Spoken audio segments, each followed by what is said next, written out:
ಎಲ್ಲರಿಗೂ ನಮಸ್ಕಾರ. Welcome to my YouTube channel. ಈ ದಿನ ನಾನು ವಿಡಿಯೋ ಮಾಡ್ತಾ ಇರೋ ವಿಷಯ ಏನಂದರೆ, ಸತತ 1 ವರ್ಷದ ಹಿಂದಿನ ಪ್ರಚಲಿತ ಘಟನೆ ಯಾವುದರಿಂದ ತಗೊತಾ ಇದ್ದೀನಿ ಅಂತ ಇವಾಗ ಹೇಳ್ತೀನಿ. ಸ್ಪರ್ಧಾ ವಿಜೇತ ಮ್ಯಾಗ್ಝೈನಿಂದ ಮೋಸ್ಟ್ ಇಂಪಾರ್ಟೆಂಟ್ ಟಾಪಿಕ್ಗಳು ಮಾತ್ರ ನಾನು ತಗೊಂಡು ಇವತ್ತು ನಿಮಗೆ ಕ್ಲಾಸ್ ಮಾಡ್ತಾ ಇದ್ದೀನಿ. ಇದು ಕಳೆದ 1 ವರ್ಷದಿಂದ ತಗೊಳ್ತಾ ಇದ್ದೀನಿ. ಯಾಕಂದರೆ 6 ತಿಂಗಳು ತೊಗೊಂಡ್ಬಿಟ್ರೆ KE ಅವರು 6 ತಿಂಗಳದೇ ರೀಸೆಂಟ್ದೇ ಕೇಳಲ್ಲ. KE ಅವರು 1 ವರ್ಷ 1.5 ವರ್ಷದ ಹಿಂದೆ ತಗೊಳ್ತಾರೆ.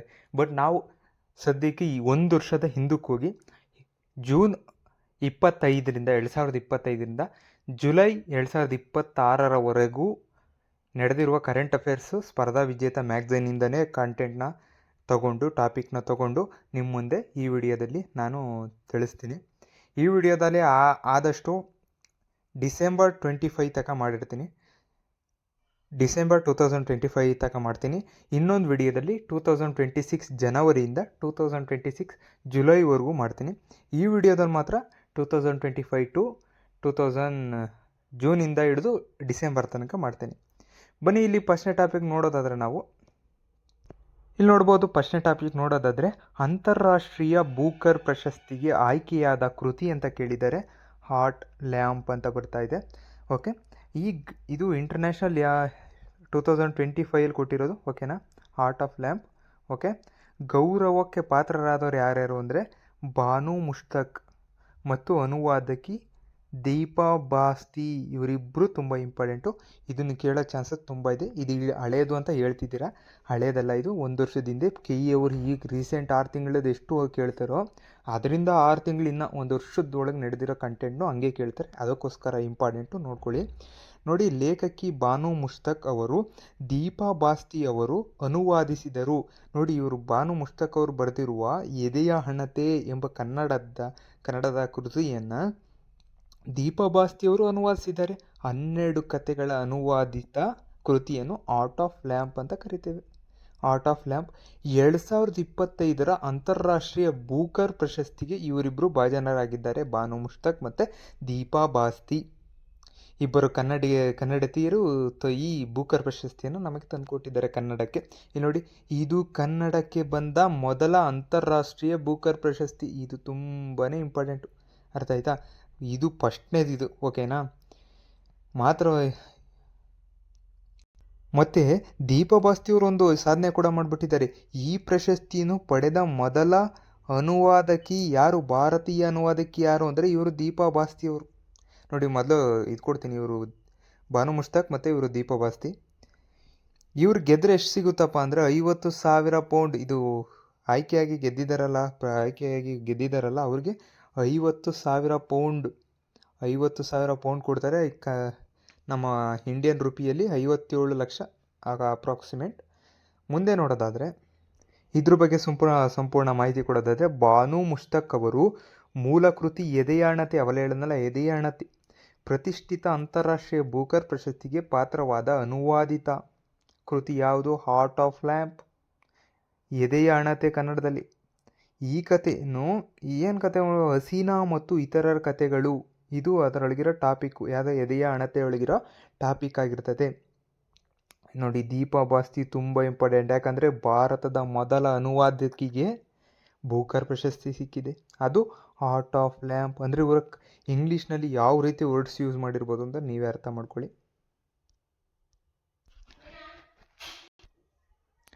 ನೋಡಿ, ಇದು ರಾಜ್ಯ ಸರ್ಕಾರ ಸಂಪುಟ ಸಭೆ ಇವರಿಗೆ ಪುರಸ್ಕಾರನೂ ಮಾಡ್ತು, 10 ಲಕ್ಷ ನಗದು ಕೊಟ್ಟು. ನಂತರ ಈ ಭಾಷೆಯ 35 ಭಾಷೆಗಳಲ್ಲಿ ಎದೆಯ ಹಣತೆ ಕೃತಿಯನ್ನು ಭಾಷಾಂತರ ಮಾಡಲಾಗಿದೆ. 35 ಭಾಷೆಗಳಲ್ಲಿ. ಯಾಕೆಂದರೆ ಬೂಕರ್ ಪ್ರಶಸ್ತಿ ಸಿಕ್ಕಿದ ಮೇಲೆ. ಸ್ವಲ್ಪ ಬೂಕರ್ ಪ್ರಶಸ್ತಿ ಬಗ್ಗೆ ತಿಳಿಯೋದಾದರೆ ಇಲ್ಲಿ ನೋಡಿ, ಪ್ರಶಸ್ತಿಯ ವಿಶೇಷತೆ ಏನು ಅಂದರೆ ಬೇರೆ ಬೇರೆ ಭಾಷೆಗಳಿಂದ ಇಂಗ್ಲೀಷ್ಗೆ ಭಾಷಾಂತರ ಮಾಡಲಾದ ಸೃಜನಶೀಲ ಸಾಹಿತ್ಯ ಅಥವಾ ಸಣ್ಣ ಕಥೆಗಳನ್ನು ಆಯ್ಕೆ ಮಾಡ್ತಾರೆ. ಯಾವ್ಯಾವ ದೇಶ? ಬ್ರಿಟನ್ ಮತ್ತು ಐರ್ಲ್ಯಾಂಡ್. ಓಕೆನಾ, ಇವೆರಡು ದೇಶಗಳು ಪ್ರಶಸ್ತಿ ನೀಡುವವರು ಬ್ರಿಟನ್ ಬೂಕರ್ ಫೌಂಡೇಶನ್. ನೋಡಿ, ಇದನ್ನು ಕೇಳ್ತಾರೆ, ಬ್ರಿಟನ್ ಬೂಕರ್ ಫೌಂಡೇಶನ್. ಪ್ರಶಸ್ತಿ ಮೊತ್ತ 50,000 ಪೌಂಡ್. 50,000 ಪೌಂಡ್. ಓಕೆನಾ, ಆ ಪ್ರಶಸ್ತಿ ಆರಂಭ ಆಗಿದ್ದು 2005ರಲ್ಲಿ. 2005ರಲ್ಲಿ ಆರಂಭ ಆಗ್ತು. ಅಂತಾರಾಷ್ಟ್ರೀಯ ಮ್ಯಾನ್ ಬೂಕರ್ ಅಂತ ಇತ್ತು. ಆವಾಗ ಬರೀ ಪುರುಷರಿಗೆ ಮಾತ್ರ ಕೊಡ್ತಿದ್ರು. ಯಾವಾಗ 2005ರಲ್ಲಿ ಆರಂಭಿಸಿದಾಗ. ಮತ್ತು 2015ರಲ್ಲಿ ಇದನ್ನು ಬದಲಾವಣೆ ಮಾಡು ಎಲ್ಲರಿಗೂ ಕೊಟ್ಟರು. ಬರೀ ಅಂತಾರಾಷ್ಟ್ರೀಯ ಬೂಕರ್ ಪ್ರಶಸ್ತಿ ಅಂತ ಮಾಡಿ ಮಹಿಳೆಯರಿಗೂ ಎಲ್ಲರಿಗೂ ಕೊಟ್ಟರು. ನಂತರ ಇಲ್ಲಿ ಪ್ರಶಸ್ತಿ ಪಡೆದ ಮೊದಲ ಭಾರತೀಯ ಸಾಹಿತಿ ಯಾರು ಅಂದರೆ 2022 ಗೀತಾಂಜಲಿ ಶ್ರೀ ಅವರ ಟಾಂಬ್ ಆಫ್ ಸ್ಯಾಂಡ್ ಹಿಂದಿಯಲ್ಲಿದೆ. ಇದನ್ನು ಭಾಷಾಂತರ ಮಾಡಿದವರು ಯಾರು? ಡೈಸ್ ರಾಫೆಲ್. ಇವರು ಅಮೇರಿಕದವರು. ಡೈಸ್ ರಾಫೆಲ್, ಓಕೆನಾ? ಇವರು ಅಮೇರಿಕದವ್ರು ಮಾಡಿದ್ರು. ನೋಡಿ, ಭಾರತದ 2ನೇ ಸಾಹಿತಿ ಆಗ್ತಾರೆ ಯಾರು? ಬಾನು ಮುಷ್ತಾಕ್ ಅವರು ಈ ಪ್ರಶಸ್ತಿ ಪಡೆಯಲು. ಫಸ್ಟ್ನೇರು ಯಾರು? ಗೀತಾಂಜಲಿ ಶ್ರೀ. 2ನೇದು ಇವರು. ಪ್ರಶಸ್ತಿ ಪಡೆದ ಮೊದಲ ಭಾರತೀಯ ಅನ್ನೋದು ಅದಕ್ಕೆ ಅಂದರೆ ದೀಪ ಬಸ್ತಿ ಬರ್ತಾರೆ, ಓಕೆನಾ? ಈ ಥರ ಎಲ್ಲ ಕ್ಲಾರಿಟಿ ಇತ್ತು ಅಂದರೆ ಇದನ್ನು ಕೇಳ್ತಾರೆ. ಈ ಬೂಕರ್ ಪ್ರಶಸ್ತಿ ಬಗ್ಗೆ ಒಂದು ಪ್ರಶ್ನೆ ಈ KE ಅವರು ಕೇಳ್ತಾರೆ. ಪೊಲೀಸ್ ಸಿವಿಲ್ ಎಕ್ಸಾಮಲ್ಲಿ ಪಕ್ಕಾ ಕೇಳ್ಬೋದು. ಇಲ್ಲಾಂದರೆ CAR DR ವಿಲೇಜ್ ಅಕೌಂಟು ಈ ಎಕ್ಸಾಮಲ್ಲಿ ಕೇಳೋ ಸಾಧ್ಯತೆ ತುಂಬ ಇದೆ. ನೋಡಿ, ದೇಶದ ಸಂಪೂರ್ಣ ಸಾಕ್ಷರತೆ ಹೊಂದಿರೋ ರಾಜ್ಯ ಯಾವುದು ಅಂದರೆ ಮಿಜೋರಾಂ. ಮಿಜೋರಾಂನಲ್ಲಿ ಸಂಪೂರ್ಣ ದೇಶದ ಸಾಕ್ಷರತೆ ಹೊಂದಿರುವ ರಾಜ್ಯ ಯಾವುದು ಅಂತ ಕೇಳಿದ್ರೆ ಮಿಜೋರಾಂ. ಈಶಾನ್ಯ ಭಾರತದ ಮಿಜೋರಾಂ ದೇಶದ ಮೊದಲ ಸಂಪೂರ್ಣ ಸಾಕ್ಷರ ರಾಜ್ಯ. ಕೇಳೋ ಚಾನ್ಸಸ್ ತುಂಬಾ ಇದೆ. ಎಷ್ಟು ಪರ್ಸೆಂಟೇಜು? 98.2% ಇದೆ ಅಲ್ಲಿನ ಸಾಕ್ಷರತಾ ಪ್ರಮಾಣ. ಜನಗಣತಿ ಪ್ರಕಾರ ಮಿಜೋರಾಂನಲ್ಲಿ ಎಷ್ಟಿತ್ತು ಸಾಕ್ಷರತೆ ಅಂದರೆ 91.33 ಇತ್ತು. ಇವಾಗ ಪ್ರಸ್ತುತ 98.2 ಆಗಿದೆ. ಇದು ಇಂಪಾರ್ಟೆಂಟು, ಕೇಳ್ತಾರೆ. ದೇಶದ 10 ಅಗ್ರ ಸಾಕ್ಷರ ರಾಜ್ಯಗಳಲ್ಲಿ ಮಿಜೋರಾಂ ಫಸ್ಟ್ ಇದೆ, ಲಕ್ಷದ್ವೀಪ ಸೆಕೆಂಡ್ ಇದೆ, ನಾಗಾಲ್ಯಾಂಡು, ಆಮೇಕಿಂದ ಕೇರಳ ಬಂತದೆ, ಆಮೇಕಿಂದ ಮೇಘಾಲಯ, ತ್ರಿಪುರ, ಚಂಡೀಗಢ, ಗೋವಾ, ಪಾಂಡಿಚೇರಿ. ನೋಡಿ, ಇದು ತುಂಬಾ ಇಂಪಾರ್ಟೆಂಟು. ದೇಶದ ಸಂಪೂರ್ಣ ಸಾಕ್ಷರ ರಾಜ್ಯ ಯಾವುದು ಅಂದರೆ ಮಿಜೋರಾಂ. ಕ್ಯಾಪ್ನ ಇಟ್ಕೊಬೇಕಾಗ್ತದೆ. ಇದು ಒಂದು ಪ್ರಮುಖ ಪಾಯಿಂಟ್. ನೋಡಿ, ಇನ್ನೊಂದು, ಜಮ್ಮು ಕಾಶ್ಮೀರದಲ್ಲಿ ವಿಶ್ವದ ಎತ್ತರದ ಕಮಾನು ಸೇತುವೆ ಚೆನಾಬ್ ಸೇತುವೆ ಆಗಿ ಉದ್ಘಾಟನೆ ಮಾಡಿದರು. ಚೆನಾಬ್ ಓಕೆನಾ? ಎಲ್ಲಪ್ಪ? ಕಾಶ್ಮೀರದ ರಿಯಾಸಿ ಜಿಲ್ಲೆಯ ಕಾಟ್ರಾ. ನೋಡಿ, ಕಾಟ್ರಾ ಇಂಪಾರ್ಟೆಂಟು. ಯಾವ ನದಿಗೆ? ಚೆನಾಬ್ ನದಿಗೆ ನಿರ್ಮಿಸಲಾಗಿದೆ. ಇದು ವಿಶ್ವದ ಅತ್ಯಂತ ಎತ್ತರವಾದ ಕಮಾನು ರೈಲು ಸೇತುವೆ. ಕೇಳ್ತಾರೆ, ವಿಶ್ವದ ಅತ್ಯಂತ ಎತ್ತರದ ಕಮಾನು ರೈಲು ಸೇತುವೆ ಯಾವುದು ಅಂದರೆ ಚೆನಾಬ್ ಸೇತುವೆ. ಎಲ್ಲಿದೆ? ಕಾಶ್ಮೀರದ ಕಾಟ್ರಾ ಎಂಬಲ್ಲಿ ಬಳಿ ಇದೆ. ಇದಕ್ಕೆ ಯಾರು ಉದ್ಘಾಟನೆ ಕೊಟ್ಟರು? ಮೋದಿಜಿ 2025 ಜೂನ್ 6ರಂದು ಉದ್ಘಾಟನೆ ಮಾಡಿದ್ರು.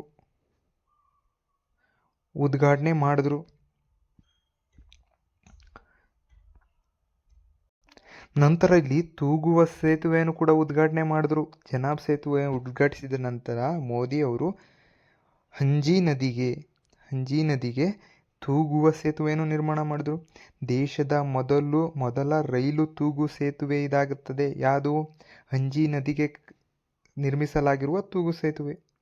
ಇವು ತುಂಬ ಇಂಪಾರ್ಟೆಂಟು, ಅದಕ್ಕೋಸ್ಕರ ಎಲ್ಲ ಇವನ್ನ ಗ್ಯಾಪ್ನ ಇಟ್ಕೊಳ್ಳಿ. ಇದೂ ತುಂಬ ಇಂಪಾರ್ಟೆಂಟ್ ಆಗುತ್ತೆ. ನಂತರ ಮುಂದೆ ಹೋಗೋದಾದರೆ ಇಲ್ಲಿ ನೋಡ್ಬೋದು, ಚೆನಾಬ್ ಸೇತುವೆ ಬಗ್ಗೆ ಸಂಪೂರ್ಣ ಮಾಹಿತಿ ಇದೆ. ಸೇತುವೆ ಸಂಪರ್ಕ ಏನಪ್ಪ ಅಂದರೆ ಈ ರೈಲು ಚೆನಾಬ್ ಉಧಂಪುರ್ ಮತ್ತು ಶ್ರೀನಗರ ಬಾರಾಮುಲ್ಲಾ ನಡುವೆ 272 ಕಿಮಿ ಉದ್ದದ ಯೋಜನೆ ಯಾವ್ದಾಗ್ತದೆ? ಚೆನಾಬ್ ನದಿಗೆ ಕಟ್ಟಲಾಗಿರುವ ಈ ಕಮಾನು ಸೇತುವೆ ಆಗ್ತದೆ. ಸೇತುವೆ ಮೇಲಿನ ಹಳಿಯ ಉದ್ದ ಕೇಳಿರೋದು ಎಷ್ಟು ಅಂದರೆ 1 ಕಿಲೋಮೀಟ್ರು 1.35 ಕಿಮಿ. ಇದು ತುಂಬಾ ಇಂಪಾರ್ಟೆಂಟು, ಕೇಳ್ತಾರೆ. ಸೇತುವೆ ಎತ್ತರ 359 ಮೀಟರ್. ಇದು ಐಫೆಲ್ ಟವರ್ಗಿಂತ 35 ಪಟ್ಟು ಹೆಚ್ಚಿಗೆ ಅಂತಸ್ತಿದೆ ಮತ್ತು ಕುತುಬ್ ಮಿನಾರ್ಗಿಂತ 5 ಪಟ್ಟು ಎತ್ತರವಾಗಿದೆ. ಸಂಪರ್ಕ ಯಾವಲೇ ಹೇಳಿದೆ ನೋಡಿ, ಸಂಪರ್ಕ ಉದಯಪುರಂ, ಶ್ರೀನಗರ ಮತ್ತು ಬಾರಾಮುಲ್ಲಾ ರೈಲ್ವೆ ಲಿಂಕ್ ಯೋಜನೆಯ ಭಾಗವಾಗಿದೆ. ಯೋಜನೆಯ ವೆಚ್ಚ ಎಷ್ಟು ಅಂದರೆ 43,780 ಕೋಟಿ ರೂಪಾಯಿ. ಆದರೆ ಚೆನಾಬ್ ಸೇತುವೆಗೆ ಎಷ್ಟು ಖರ್ಚಾಗಿದೆ? 1,480 ಕೋಟಿ. ಸೇತುವೆ ವಿಶೇಷ, ಗಂಟೆಗೆ 260 ಕಿಲೋಮೀಟರ್ ಹೋದರೂ 200 60 ಕಿಲೋಮೀಟರ್ ವೇಗದಲ್ಲಿ ಗಾಳಿ ಬೀಸಿದ್ರೂ ಹೊಡೆತ ತಳ್ಕೊಡುತ್ತದೆ ಸಾಮರ್ಥ್ಯ ಹೊಂದಿದೆ. ಸುಮಾರು 120 ವರ್ಷಗಳು ಬಾಳಿಕೆ ಬರಲಿದೆ. ಓಕೆ. ಸೇತುವೆ ಸಾಮರ್ಥ್ಯ 10 ಡಿಗ್ರಿ ಸೆಂಟಿಗ್ರೇಡ್ನಿಂದ -40 ಡಿಗ್ರಿ ಸೆಂಟಿಗ್ರೇಡ್ ತಾಪಮಾನವನ್ನು ತಡ್ಕೊಳ್ತದೆ. ಓಕೆ. ಸೇತುವೆಯ ಒಟ್ಟು ತೂಕ 10,619 ಮೆಟ್ರಿಕ್ ಟನ್ ತೂಕ ಹೊಂದಿದೆ. ಯಾವುದು? ಈ ಚೆನಾಬ್ ಸೇತುವೆ. ನಂತರ ಯೋಜನೆಯ ಅನುಮೋದನೆ ಯಾವಾಗ ಆಯಿತು ಅಂದರೆ 2003ರಲ್ಲಿ ಅಟಲ್ ಬಿಹಾರಿ ವಾಜಪೇಯಿ ಸರ್ಕಾರದಲ್ಲಿ ಶಂಕುಸ್ಥಾಪನೆ ಆಗಿತ್ತು. ಈಗ ಪೂರ್ಣಗೊಂಡಿದೆ. ಮಹತ್ವದ ಯೋಜನೆ. ಇವಾಗ ಮೋದಿಯವರೇ ಇದನ್ನು ಉದ್ಘಾಟನೆ ಮಾಡಿದ್ದು, ಬಟ್ ಯೋಜನೆಗೆ ಅನುಮೋದನೆ ಕೊಟ್ಟಿದ್ದು ಅಟಲ್ ಬಿಹಾರಿ ವಾಜಪೇಯಿ 2003ರಲ್ಲಿ ಕೊಟ್ಟಿದ್ರು. ಯೋಜನೆಯ ಮಹತ್ವ ಅಂದ್ರೇನು? ಜಮ್ಮು ಕಾಶ್ಮೀರ ನೇರವಾಗಿ ರೈಲು ಸಂಪರ್ಕ ಒದಗಿಸಲು ಇದರ ಮುಖ್ಯ ಉದ್ದೇಶ. ಇದಿಷ್ಟು ಚೆನಾಬ್ ಸೇತುವೆ ಬಗ್ಗೆ ಕೇಳ್ತಾರೆ. ಅದರಿಂದ ಎಲ್ಲರೂ ಆದಷ್ಟು ಇದ್ರ ಬಗ್ಗೆ ಚೆನ್ನಾಗಿ ಗಮನ ಇಟ್ಕೊಳ್ಳಿ. ಕೇಳೋ ಚಾನ್ಸಸ್ ತುಂಬ ಇದೆ. ನೋಡಿ, ಇನ್ನೊಂದು ಅಂಶ. ನೀರಜ್ ಚೋಪ್ರಾಗೆ ಪ್ರಾದೇಶಿಕ ಸೇನೆಯ ಲೆಫ್ಟಿನೆಂಟ್ ಕರ್ನಲ್ ಆಗಿ ಗೌರವ. ಯಾರಿಗೆ? ನೀರಜ್ ಚೋಪ್ರಾಗೆ. ಭಾರತೀಯ ಜಾವ್ಲಿನ್ ಆಟಗಾರ 2 ಬಾರಿ ಒಲಿಂಪಿಕ್ ಪದಕ ವಿಜೇತ. ಯಾರು? ನೀರಜ್ ಚೋಪ್ರಾ ಅಥ್ಲೆಟಿಕ್. ಪ್ರಾದೇಶಿಕ ಸೇನೆಯ ಲೆಫ್ಟಿನೆಂಟ್ ಕರ್ನಲ್ ಗೌರವ ಸಿಕ್ಕಿದೆ. ಯಾರಿಗೆ? ನೀರಜ್ ಚೋಪ್ರಾಗೆ. ಎಷ್ಟರಲ್ಲಿ ಕೊಟ್ರಪ್ಪ ಗೌರವನ? 2025 ಏಪ್ರಿಲ್ 16ರಂದು ಕೊಟ್ಟರು. ಈ ಹಿಂದೆ ಯಾರಾದರೂ ತಗೊಂಡಿದ್ದಾರಾ? ಇವಾಗ ನೀರಜ್ ಚೋಪ್ರಾ ತಗೊಂಡಿದ್ದಾರೆ. ಈ ಹಿಂದೆ ಯಾರನ್ನ ತಗೊಂಡಿದ್ದಾರೆ ಅಂದರೆ MS ಧೋನಿ ತಗೊಂಡಿದ್ರು. MS ಧೋನಿ ಕ್ರಿಕೆಟಿಗ. MS ಧೋನಿಯವರು ಲೆಫ್ಟಿನೆಂಟ್ ಕರ್ನಲ್ ಗೌರವಕ್ಕೆ ಯಾರು ಪಾತ್ರ ಆಗಿದ್ರು ಅಂದರೆ ಇನ್ನೊಬ್ಬ ಸ್ಪೋರ್ಟ್ಸ್ ಮ್ಯಾನ್ ಅಂದರೆ ಅದು MS ಧೋನಿ. ಇದಿಷ್ಟು ಇದರ ಬಗ್ಗೆ ಮಾಹಿತಿ. ಇದನ್ನು ಕೇಳೋ ಚಾನ್ಸಸ್ ಇದೆ, ನೋಡ್ಕೊಳ್ಳಿ. ನಂತರ ಭಾರತದ ಇಸ್ರೋ ಮತ್ತು ಅಮೆರಿಕದ ನಾಸಾ ಜಂಟಿಯಾಗಿ ಅಭಿವೃದ್ಧಿಪಡಿಸಿದ ನಿಸರ್ ಉಪಗ್ರಹ ಯಶಸ್ವಿಯಾಗಿ ಉಡಾವಣೆ. ನೋಡಿ, ಭಾರತದ ಇಸ್ರೋ, ಅಮೆರಿಕದ ನಾಸಾ, ಅಮೆರಿಕದ ಒಂದು ಪ್ರಬಲ ಬಾಹ್ಯಾಕಾಶ ಸಂಸ್ಥೆ ನಾಸಾ ಜಂಟಿಯಾಗಿ ಯಾವ ಉಪಗ್ರಹ ತಯಾರಿಸಿದೆ? ನಿಸರ್ ಉಪಗ್ರಹ. ಇಲ್ಲಿ ಕಾಣಿಸ್ತಾ ಇದೆ ನೋಡಿ. ಬನ್ನಿ ಅದರ ಸ್ವಲ್ಪ ಆಳವಾಗಿ ಅಧ್ಯಯನ ಮಾಡೋದಾದರೆ, ಭಾರತದ ಬಾಹ್ಯಾಕಾಶ ಸಂಸ್ಥೆ ಇಸ್ರೋ, ಅಮೆರಿಕದ ಬಾಹ್ಯಾಕಾಶ ಸಂಸ್ಥೆ NASA. Okay. NISAR NASA ISRO synthetic ಮೂಲಕ ಇದನ್ನು ಸ್ಥಾಪನೆ ಮಾಡಿದ್ದಾರೆ. ಎಲ್ಲಿಂದ ಉಡಾವಣೆ ಮಾಡಿದ್ರು? ನೋಡಿ, ನಮ್ಮ ಭಾರತದಲ್ಲೇ ಜುಲೈ 30, 2025ರಂದು ಆಂಧ್ರ ಪ್ರದೇಶದ ಶ್ರೀಹರಿಕೋಟಾ ಸತೀಶ್ ಧವನ್ ಬಾಹ್ಯಾಕಾಶ ಕೇಂದ್ರದಿಂದ GSLV F-16 ರಾಕೆಟ್ ಮೂಲಕ ಯಶಸ್ವಿಯಾಗಿ ಉಡಾವಣೆ ಮಾಡಿದ್ರು. ಎಷ್ಟು kg ಇದೆ? 740. ಭೂಮಿಯಿಂದ ಸುಮಾರು 740 ಕಿಲೋಮೀಟರ್ ಎತ್ತರದ ಕಕ್ಷೆಗೆ ನಿಸರ್ ಉಪಗ್ರಹವನ್ನು ಸೇರಿಸಲಾಯಿತು. ನಿಸರ್ ಉಪಗ್ರಹದ ಉಪಯೋಗ ಏನಪ್ಪ ಅಂದರೆ, ಈ ಉಪಗ್ರಹದಿಂದ ವಿಶ್ವದಾದ್ಯಂತ ವಿಜ್ಞಾನಿಗಳು ಪ್ರತಿ 12 ದಿನಗಳಿಗೊಮ್ಮೆ ಭೂಮಿಯ ಕುರಿತು ಸಮಗ್ರ ಮಾಹಿತಿ ಪಡಿಬೋದು. ನೋಡಿ, ಎಂಥ ಒಳ್ಳೆ ಉಪಗ್ರಹ ಅಂದರೆ ನೋಡಿ, ವಿಜ್ಞಾನಿಗಳಿಗೆ ತುಂಬ ಉಪಕಾರಿ. ಏನು? ನೈಸರ್ಗಿಕ ವಿಕೋಪಗಳ ಬಗ್ಗೆ, ಕೃಷಿ ಬಗ್ಗೆ, ಭೂಮಿಯ ಮೇಲ್ಮೈ ನಿಖರತೆ ಲಕ್ಷಣದ ಬಗ್ಗೆ ಎಲ್ಲ ಯಾವ್ದಪ್ಪ ಇದು ಮಾಡ್ತೈತೆ? ನಿಸರ್ ಉಪಗ್ರಹ. ಯಾರ್ಯಾರು ಜಂಟಿಯಾಗಿ ಮಾಡಿದ್ರು ಅಂದರೆ ಇಸ್ರೋ ಮತ್ತು ನಾಸಾ. ಮುಂದೆ ಇಲ್ಲಿ ನೋಡ್ಬೋದು, ಯುನೆಸ್ಕೋ ಪಾರಂಪರಿಕ ಪಟ್ಟಿಗೆ ಸೇರ್ಪಡೆಗೊಂಡ 44 ತಾಣಗಳು. ಮರಾಠ ಮಿಲಿಟರಿ ದೃಶ್ಯಗಳು. ಇಂಪಾರ್ಟೆಂಟ್ ಇದು. ಯಾವಪ್ಪ? ಯುನೆಸ್ಕೋ ಪಾರಂಪರಿಕ ಪಟ್ಟಿಗೆ ಸೇರ್ಪಡೆಗೊಂಡ ಭಾರತದ 44ನೇ ತಾಣ ಅಂದರೆ ಮರಾಠ ಮಿಲಿಟರಿ ಭೂದೃಶ್ಯಗಳು. ಯಾವ್ಯಾವು? ಫ್ರಾನ್ಸ್ನ ಪ್ಯಾರಿಸ್ನಲ್ಲಿ ಜರುಗಿದ ವಿಶ್ವ ಪಾರಂಪರಿಕ ಸಮಿತಿ 47ನೇ ಅಧಿವೇಶನದಲ್ಲಿ ಭಾರತದ ಮರಾಠ ಮಿಲಿಟರಿ ಭೂದೃಶ್ಯಗಳ ವಿಶ್ವ ಪಾರಂಪರಿಕ ಪಟ್ಟಿಗೆ ಸೇರಿಸಲಾಗಿದೆ. ಇದು ಭಾರತದ 44ನೇದು. ಓಕೆನಾ? ಮರಾಠರ 12 ಕೋಟೆಗಳು. ಎಲ್ಲಿ? ಮಹಾರಾಷ್ಟ್ರದಲ್ಲಿರುವ 12 ಕೋಟೆಗಳು ಎಷ್ಟನೇ ಶತಮಾನದಲ್ಲಿದ್ದವು? 17 ಮತ್ತು 19ನೇ ಶತಮಾನದಲ್ಲಿದ್ದವು. ಇದಿಷ್ಟು ಇದ್ರ ಬಗ್ಗೆ. ಆದರೆ ನೆಕ್ಸ್ಟ್ ಹೋಗೋದಾದರೆ ವಿಲ್ಬಲ್ಡನ್ ಪ್ರಶಸ್ತಿ ಬಗ್ಗೆ ಎಲ್ಲಿ ಕೊಟ್ಟಿದ್ದಾರೆ? ವಿಲ್ಬಲ್ಡನ್ ನೋಡಿ, ಇದು 2025. ಈಗ ಮೊನ್ನೆ ನಡೆದಿದ್ದು ಎಷ್ಟು? 2025 ಅಲ್ಲಿ. ಆದರೆ 2026 ನಡೀತು. ಇದು ಇಂಪಾರ್ಟೆಂಟು. ಆದರೆ ನಾವಿಲ್ಲಿ ನೋಡ್ತಾ ಇರೋದು ಹೋದ ವರ್ಷದಾದ್ರಿಂದ ಹೋದ ವರ್ಷಕ್ಕೆ ತೋರಿಸ್ತಾ ಇದ್ದೀನಿ. ಇದೂ ಇಂಪಾರ್ಟೆಂಟು. ಕೇಳ್ತಾರೆ ಹೋದ ವರ್ಷ ಯಾರು ಗೆದ್ದಿದ್ರು ಅಂದರೆ ಇವರೇ ಜಾನಿಕ್ ಸಿನ್ನರೇ ಹೋದ ವರ್ಷ ಈ ವರ್ಷ 2 ವರ್ಷವೂ ಇವರೇ ಗೆದ್ದಿರೋದು. ಬಟ್ ಹೋದ ವರ್ಷ ಯಾರಪ್ಪ ರನ್ನರ್ ಅಪ್ ಆಗಿದ್ರು ಅಂದರೆ ಅಲ್ಕರಾಜ್, ಕಾರ್ಲೋಸ್ ಅಲ್ಕರಾಜ್. ಯಾರು ಸರಿ 2025ರಲ್ಲಿ ರನ್ನರ್ ಅಪ್ ಆದರು ಪುರುಷರ ಸಿಂಗಲ್ಸ್ನಲ್ಲಿ. Carlos Alcaraz. ಇದು ತುಂಬಾ ಇಂಪಾರ್ಟೆಂಟ್. ಗೆದ್ದವರು ಯಾರು? Jannik Sinner. ಯಾವ ದೇಶದವರು? ಇಟಲಿಯವರು. ಇಟಲಿಯ ಮೊದಲ ಆಟಗಾರ ಎಂಬ ಹಿರಿಮೆ ಇವ್ರದ್ದು. ಯಾರ್ದು? ಜಾನಿಕ್ ಸಿನ್ನರ್ದವ್ರದ್ದು. ಇಲ್ಲಿ ನೋಡಿ, ಈ ಟೂರ್ನಿಯಲ್ಲಿ ಹೊಸ್ದಾಗಿ ಏನು ಮಾಡಿದ್ರು ಅಂತ ಕೇಳ್ತಾರೆ. ಈ ಬಾರಿ ಮೊದಲ ಬಾರಿ ಲೈನ್ ನ್ಯಾಯಾಧೀಶರ ಬದಲು ಅಂದರೆ ಲೈನ್ ನೋಡ್ಕೊಳ್ತಾರಲ್ಲ ಆ ನ್ಯಾಯಾಧೀಶರ ಬದಲು ಸ್ವಯಂ ಚಾಲಿತ ಎಲೆಕ್ಟ್ರಾನಿಕ್ ಲೈನ್ ನ್ಯಾಯಾಧೀಶರನ್ನು ನಿಯೋಜಿಸಲಾಗಿತ್ತು. ಇದನ್ನು ಕೇಳ್ತಾರೆ. ಯಾವುದು 25ರಲ್ಲಿ ನಿಯೋಜಿಸಲಾಗಿತ್ತೋ ಅಥವಾ 26ರಲ್ಲೋ ಅಂತ ಹಿಂಗೆ ಕೇಳ್ತಾರೆ. ಅದರ ಉತ್ತರ ಬಂದ್ಬಿಟ್ಟು 25 ಆಗ್ತದೆ. ನೋಡಿ, 2025ರ ಪುರುಷರ ಸಿಂಗಲ್ಸ್ ಚಾಂಪಿಯನ್ ಯಾರು ಅಂದರೆ ಇಟಲಿಯ ಜಾನಿಕ್ ಸಿನ್ನರ್. ಇದು ತುಂಬಾ ಇಂಪಾರ್ಟೆಂಟ್. ಇವರು 26ರಲ್ಲೂ ಗೆದ್ದಿದ್ದಾರೆ. 26ರ ವಿಂಬಲ್ಡನ್ ಪ್ರಶಸ್ತಿ ಕೂಡ ಇವರೇ. ಇಟಲಿಯ ಜಾನಿಕ್ ಸಿನ್ನರ್ 2ನೇ ಬಾರಿ ಸತತವಾಗಿ ಗೆದ್ದಿದ್ದಾರೆ. ಇದು ಇಂಪಾರ್ಟೆಂಟು, ನೋಡ್ಕೊಳ್ಳಿ. ಮಹಿಳೆಯರ ಸಿಂಗಲ್ ಚಾಂಪಿಯನ್ಸ್ ಯಾರಾಗಿದ್ರಪ್ಪ 2025ರಲ್ಲಿ ಅಂದರೆ ನೋಡಿ ಇಲ್ಲಿ ವಿಂಬಲ್ಡನ್ ಮಹಿಳೆಯರ ಸಿಂಗಲ್ಸ್ನಲ್ಲಿ ಪೋಲೆಂಡ್ನ ತಾರೆ ಈಗಾ ಸ್ವಿಯಾಟೆಕ್ ಅವರು ಅಮೆರಿಕಾದ ಅಮಂಡಾ ಅನಿಸಿಮೋವಾ ಅವರನ್ನು ಸೋಲಿಸಿ ಚಾಂಪಿಯನ್ಶಿಪ್ ಅನ್ನು ಪಡೆದುಕೊಂಡರು. ಯಾರನ್ನ ಸೋಲಿಸಿ? ಅಮಂಡಾ ಅನಿಸಿಮೋವಾ. ಇದು ಇಂಪಾರ್ಟೆಂಟ್. ಅಮಂಡಾ ಅನಿಸಿಮೋವರ್ನ ಸೋಲಿಸ್ಬಿಟ್ಟು ಇವರು ಚಾಂಪಿಯನ್ಶಿಪ್ ಪಡೆದರು. ಯಾರು? ಈಗಾ ಸ್ವಿಯೇಟೆಕ್. ಈಗ 2026ರಲ್ಲಿ ಯಾರು ಗೆದ್ದಿದ್ದಾರೆ ಅಂದರೆ ಲಿಂಡೆ ಮಾರ್ಕೋಸಾ ಅವರು 2020ರಲ್ಲಿ ಮಹಿಳೆಯಲ್ಲಿ ಗೆದ್ದಿದ್ದಾರೆ. ಇವರಿಗೆ ಪ್ರಶಸ್ತಿ ಮೊತ್ತ 34 ಕೋಟಿ. ರನ್ನರ್ ಅಪ್ಗೆ 17 ಕೋಟಿ ಸಿಕ್ಕಿದೆ. ಮುಂದೆ ನೋಡೋದಾದರೆ ಮುಂದಿನ ಪಾಯಿಂಟ್ ನೋಡಿ, ಸೌರಶಕ್ತಿಯಲ್ಲಿ ಭಾರತ ಜಗತ್ತಿನಲ್ಲೇ 3ನೇ ಸ್ಥಾನ. ಸೌರಶಕ್ತಿಯಲ್ಲಿ ಭಾರತ ಜಗತ್ತಿನಲ್ಲೇ 3 ಸ್ಥಾನಕ್ಕೆ ಹೋಗ್ಬಿಟ್ಟಿದೆ. India became A 3rd largest solar energy generator. ಸೌರಶಕ್ತಿ ಉತ್ಪಾದನೆಯಲ್ಲಿ ಜಪಾನನ್ನು ಹಿಂದಕ್ಕೆ ಬಿಟ್ಟಿದ್ದೀವಿ.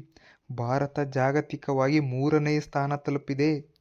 ನೋಡಿ, ಜಪಾನು 96,459 ಗಿಗಾವ್ಯಾಟ್ ಸೌರಶಕ್ತಿ ಉತ್ಪಾದಿಸ್ತಿದ್ರೆ ನಾವು 1,08,494 ಗಿಗಾವೈಟ್ ಸೌರಶಕ್ತಿಯನ್ನು ಉತ್ಪಾದಿಸಿ ಜಪಾನ್ ದೇಶವನ್ನು ಹಿಂದಿಕ್ಕಿದ್ದೀವಿ.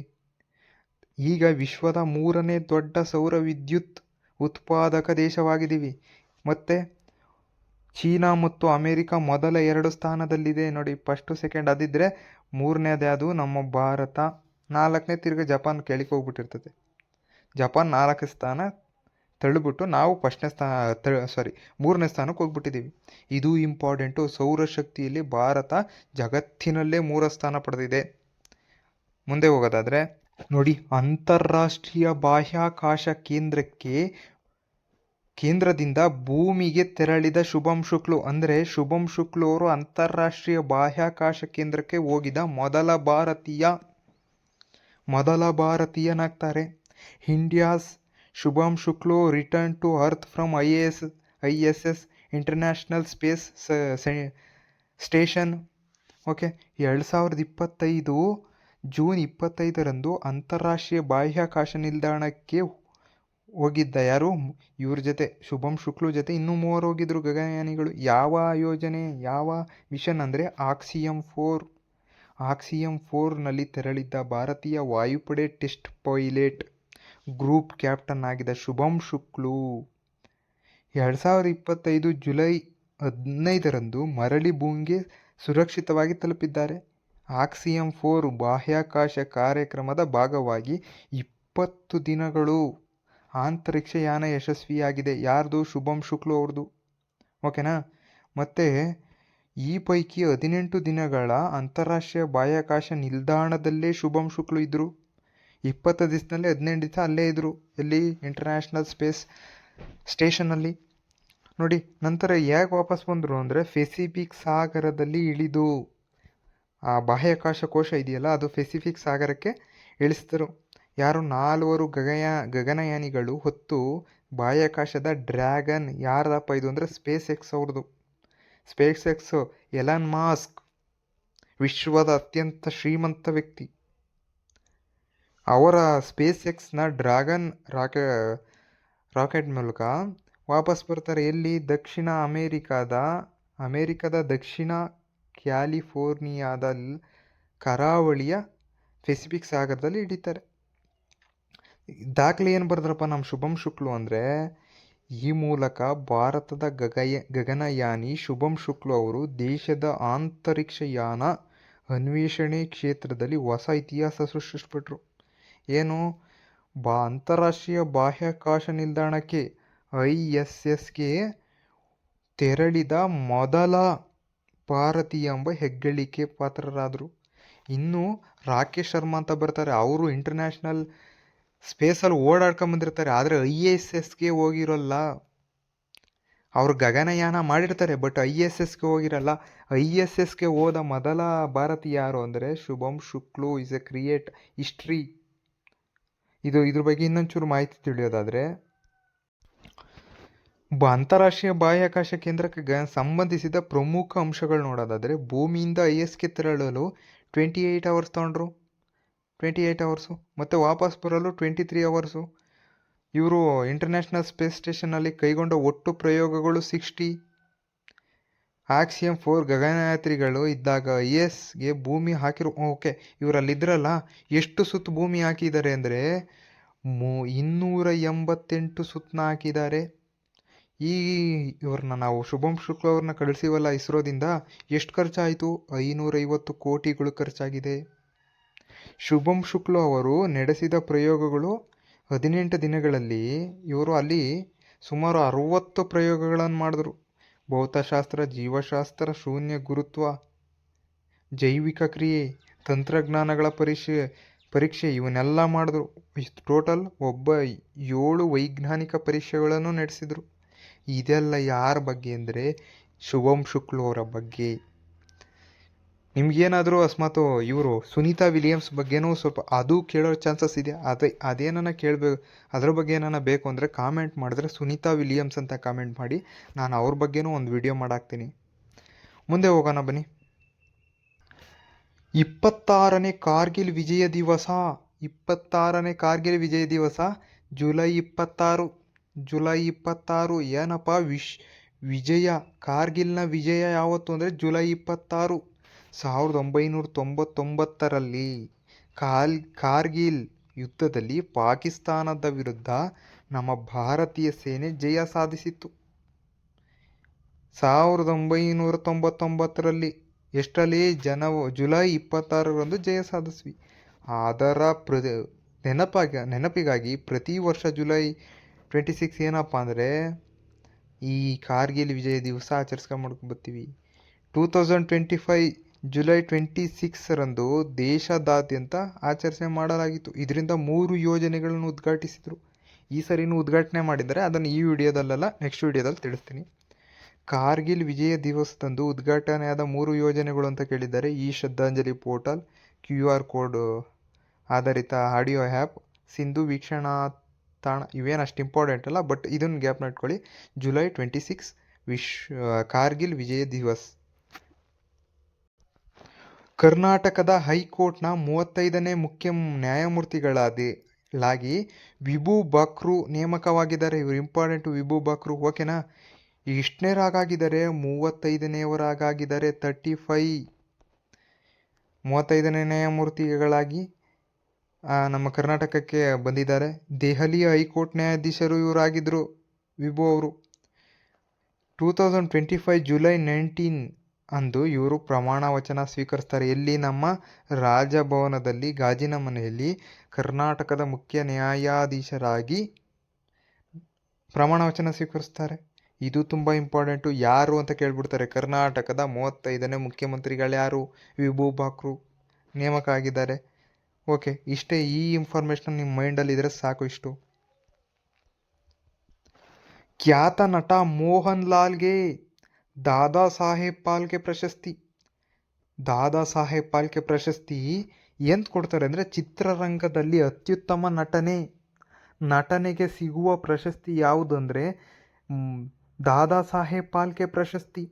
ಇದು ಈ ಸರಿ ಯಾರು ತೊಗೊಂಡಿದ್ದಾರೆ 2025 ಯಾರು ತೊಗೊಂಡಿದ್ದಾರೆ ಅಂದರೆ ಮಲಯಾಳಂನ ಸೂಪರ್ ಸ್ಟಾರ್ ಮೋಹನ್ ಲಾಲ್ ಅವರಿಗೆ 2023ನೇ ಸಾಲಿನ ಪ್ರತಿಷ್ಠಿತ ದಾದಾ ಸಾಹೇಬ್ ಫಾಲ್ಕೆ ಪ್ರಶಸ್ತಿಯನ್ನು 2025ನಲ್ಲಿ ಕೇಂದ್ರ ಸರ್ಕಾರ ಘೋಷಿಸಿದೆ. ಓಕೆನಾ, ಇದು 2023ನೇ ಸಾಲಿನದ್ದು, ಬಟ್ ಯಾವಾಗ ಕೊಟ್ಟರು 2025ಅಲ್ಲಿ. ಇವರು ಎಷ್ಟು ಸಿನಿಮಾ ಮಾಡಿದಾರಪ್ಪ ಅಂದರೆ 350ಕ್ಕೂ ಹೆಚ್ಚು ಸಿನಿಮಾ ಮಾಡಿದ್ದಾರೆ ಕಳೆದ 4 ದಶಕಗಳಲ್ಲಿ. ಮತ್ತು ಇದು ಎಷ್ಟು ಇಲ್ಲಿ ನೋಡಿ 2025 ಸೆಪ್ಟೆಂಬರ್ 23ರಂದು ನವದೆಹಲಿಯಲ್ಲಿ ಜರುಗಿತು ಯಾವುದು ದಾದಾ ಸಾಹೇಬ್ ಫಾಲ್ಕೆ ಪ್ರಶಸ್ತಿ ಕೊಡೋದು. ನಂತರ 71ನೇ ರಾಷ್ಟ್ರೀಯ ಚಲನಚಿತ್ರ ಪ್ರಶಸ್ತಿ ಪ್ರದಾನ ಸಮಾರಂಭ ಕೂಡ ನಡೀತು. ಅದ್ರ ಬಗ್ಗೆ ತಿಳಿಯೋದಾದರೆ ಪ್ರಧಾನ ಸಮಾರಂಭದ ಇದು 71ನೇ ರಾಷ್ಟ್ರೀಯ ಚಲನಚಿತ್ರ ಪ್ರಶಸ್ತಿ ಬಗ್ಗೆ ತಿಳಿಯೋದಾದರೆ ಬನ್ನಿ ನೋಡಿ, ಇಲ್ಲಿ ಸಂಪೂರ್ಣವಾಗಿ ದಾದಾ ಸಾಹೇಬ್ ಫಾಲ್ಕೆ ಪ್ರಶಸ್ತಿ ಬಗ್ಗೆ ನೀಡಿದ್ದಾರೆ. ಅದ್ರ ಬಗ್ಗೆ ಒಂದೊಂದಾಗಿ ನೋಡೋದಾದರೆ ಇಲ್ಲಿ ಮೋಹನ್ ಲಾಲ್ ಅವರಿಗೆ ಸಂದ ಪ್ರಶಸ್ತಿಗಳು ಯಾವ್ಯಾವು ಅಂತ ಕೊಟ್ಟಿದ್ದಾರೆ. ಮೊದಲು 2001ನಲ್ಲಿ ಪ್ರತಿಷ್ಠಿತ ಪದ್ಮಶ್ರೀ ಸಿಕ್ಕಿದೆ. 2019ನಲ್ಲಿ ಪದ್ಮಭೂಷಣ ಪ್ರಶಸ್ತಿ ಸಿಕ್ಕಿದೆ. ಮತ್ತು ಉತ್ತಮ ನಟನೆಗಾಗಿ 2 ರಾಷ್ಟ್ರೀಯ ಚಲನಚಿತ್ರ ಪ್ರಶಸ್ತಿಗಳು ಸಿಕ್ಕಿದೆ. ಇದು ಇಂಪಾರ್ಟೆಂಟು ನೋಡ್ಬೋದು. ಇಲ್ಲಿ ದಾದಾ ಸಾಹೇಬ್ ಫಾಲ್ಕೆ ಪ್ರಶಸ್ತಿ ಬಗ್ಗೆ ನಾವು ನೋಡೋದಾದ್ರೆ ಇಲ್ಲಿ ದಾದಾ ಸಾಹೇಬ್ ಫಾಲ್ಕೆ ಪ್ರಶಸ್ತಿ ಬಗ್ಗೆ ನೋಡೋದಾದ್ರೆ ಇಲ್ಲಿ ನೋಡಿ, ವಿಶೇಷತೆ ಭಾರತೀಯ ಸಿನಿಮಾ ರಂಗಕ್ಕೆ ನೀಡುವ ಅತ್ಯಂತ ಪ್ರಶಸ್ತಿ. ಭಾರತೀಯ ಸಿನಿಮಾ ರಂಗದ ಬೆಳವಣಿಗೆಗಾಗಿ ಇದು ಕೊಡೋದು. ಓಕೆನಾ, ಪ್ರದಾನ ಮಾಡೋದು ಭಾರತ ಸರ್ಕಾರ. ಏನು ಕೊಡ್ತಾರೆ ಪ್ರಶಸ್ತಿ ಮೊತ್ತ ಏನು ಅಂದರೆ ಸ್ವರ್ಣ ಕಮಲದ ಪದಕ, ಶಾಲು ಮತ್ತು 10 ಲಕ್ಷ ರು ನಗದು. ಓಕೆ, ಈ ಮೊದಲು ಪಡೆದವರು ಯಾರು? ದೇವಿಕಾ ರಾಣಿ. 1969ರಲ್ಲಿ ದೇವಿಕಾ ರಾಣಿ ಪಡೆದ ಮೊದಲ ಕನ್ನಡಿಗ. ಡಾಕ್ಟರ್ ರಾಜ್ಕುಮಾರ್ ಪಡಿತಾರೆ. ಆನಂತರ VK ಮೂರ್ತಿಯವರು ಪಡಿತಾರೆ. ಇತ್ತೀಚೆಗೆ ದಾದಾ ಸಾಹೇಬ್ ಫಾಲ್ಕೆ ಪಡೆದವರು ಯಾರು ಅಂತ ಕೇಳಿದ್ರೆ ರಜನಿಕಾಂತ್, ಮಿಥುನ್ ಚಕ್ರವರ್ತಿ ಮತ್ತು ಮೋಹನ್ ಲಾಲ್ ಇವಾಗ ಗೊತ್ತಿರೋರು. ಮತ್ತು ಇವರು ಆಶಾ ಪರೇಖ್ ಮತ್ತು ಶಾಹಿದ್ ಇವರು ಪಡೆದಿರ್ತಾರೆ.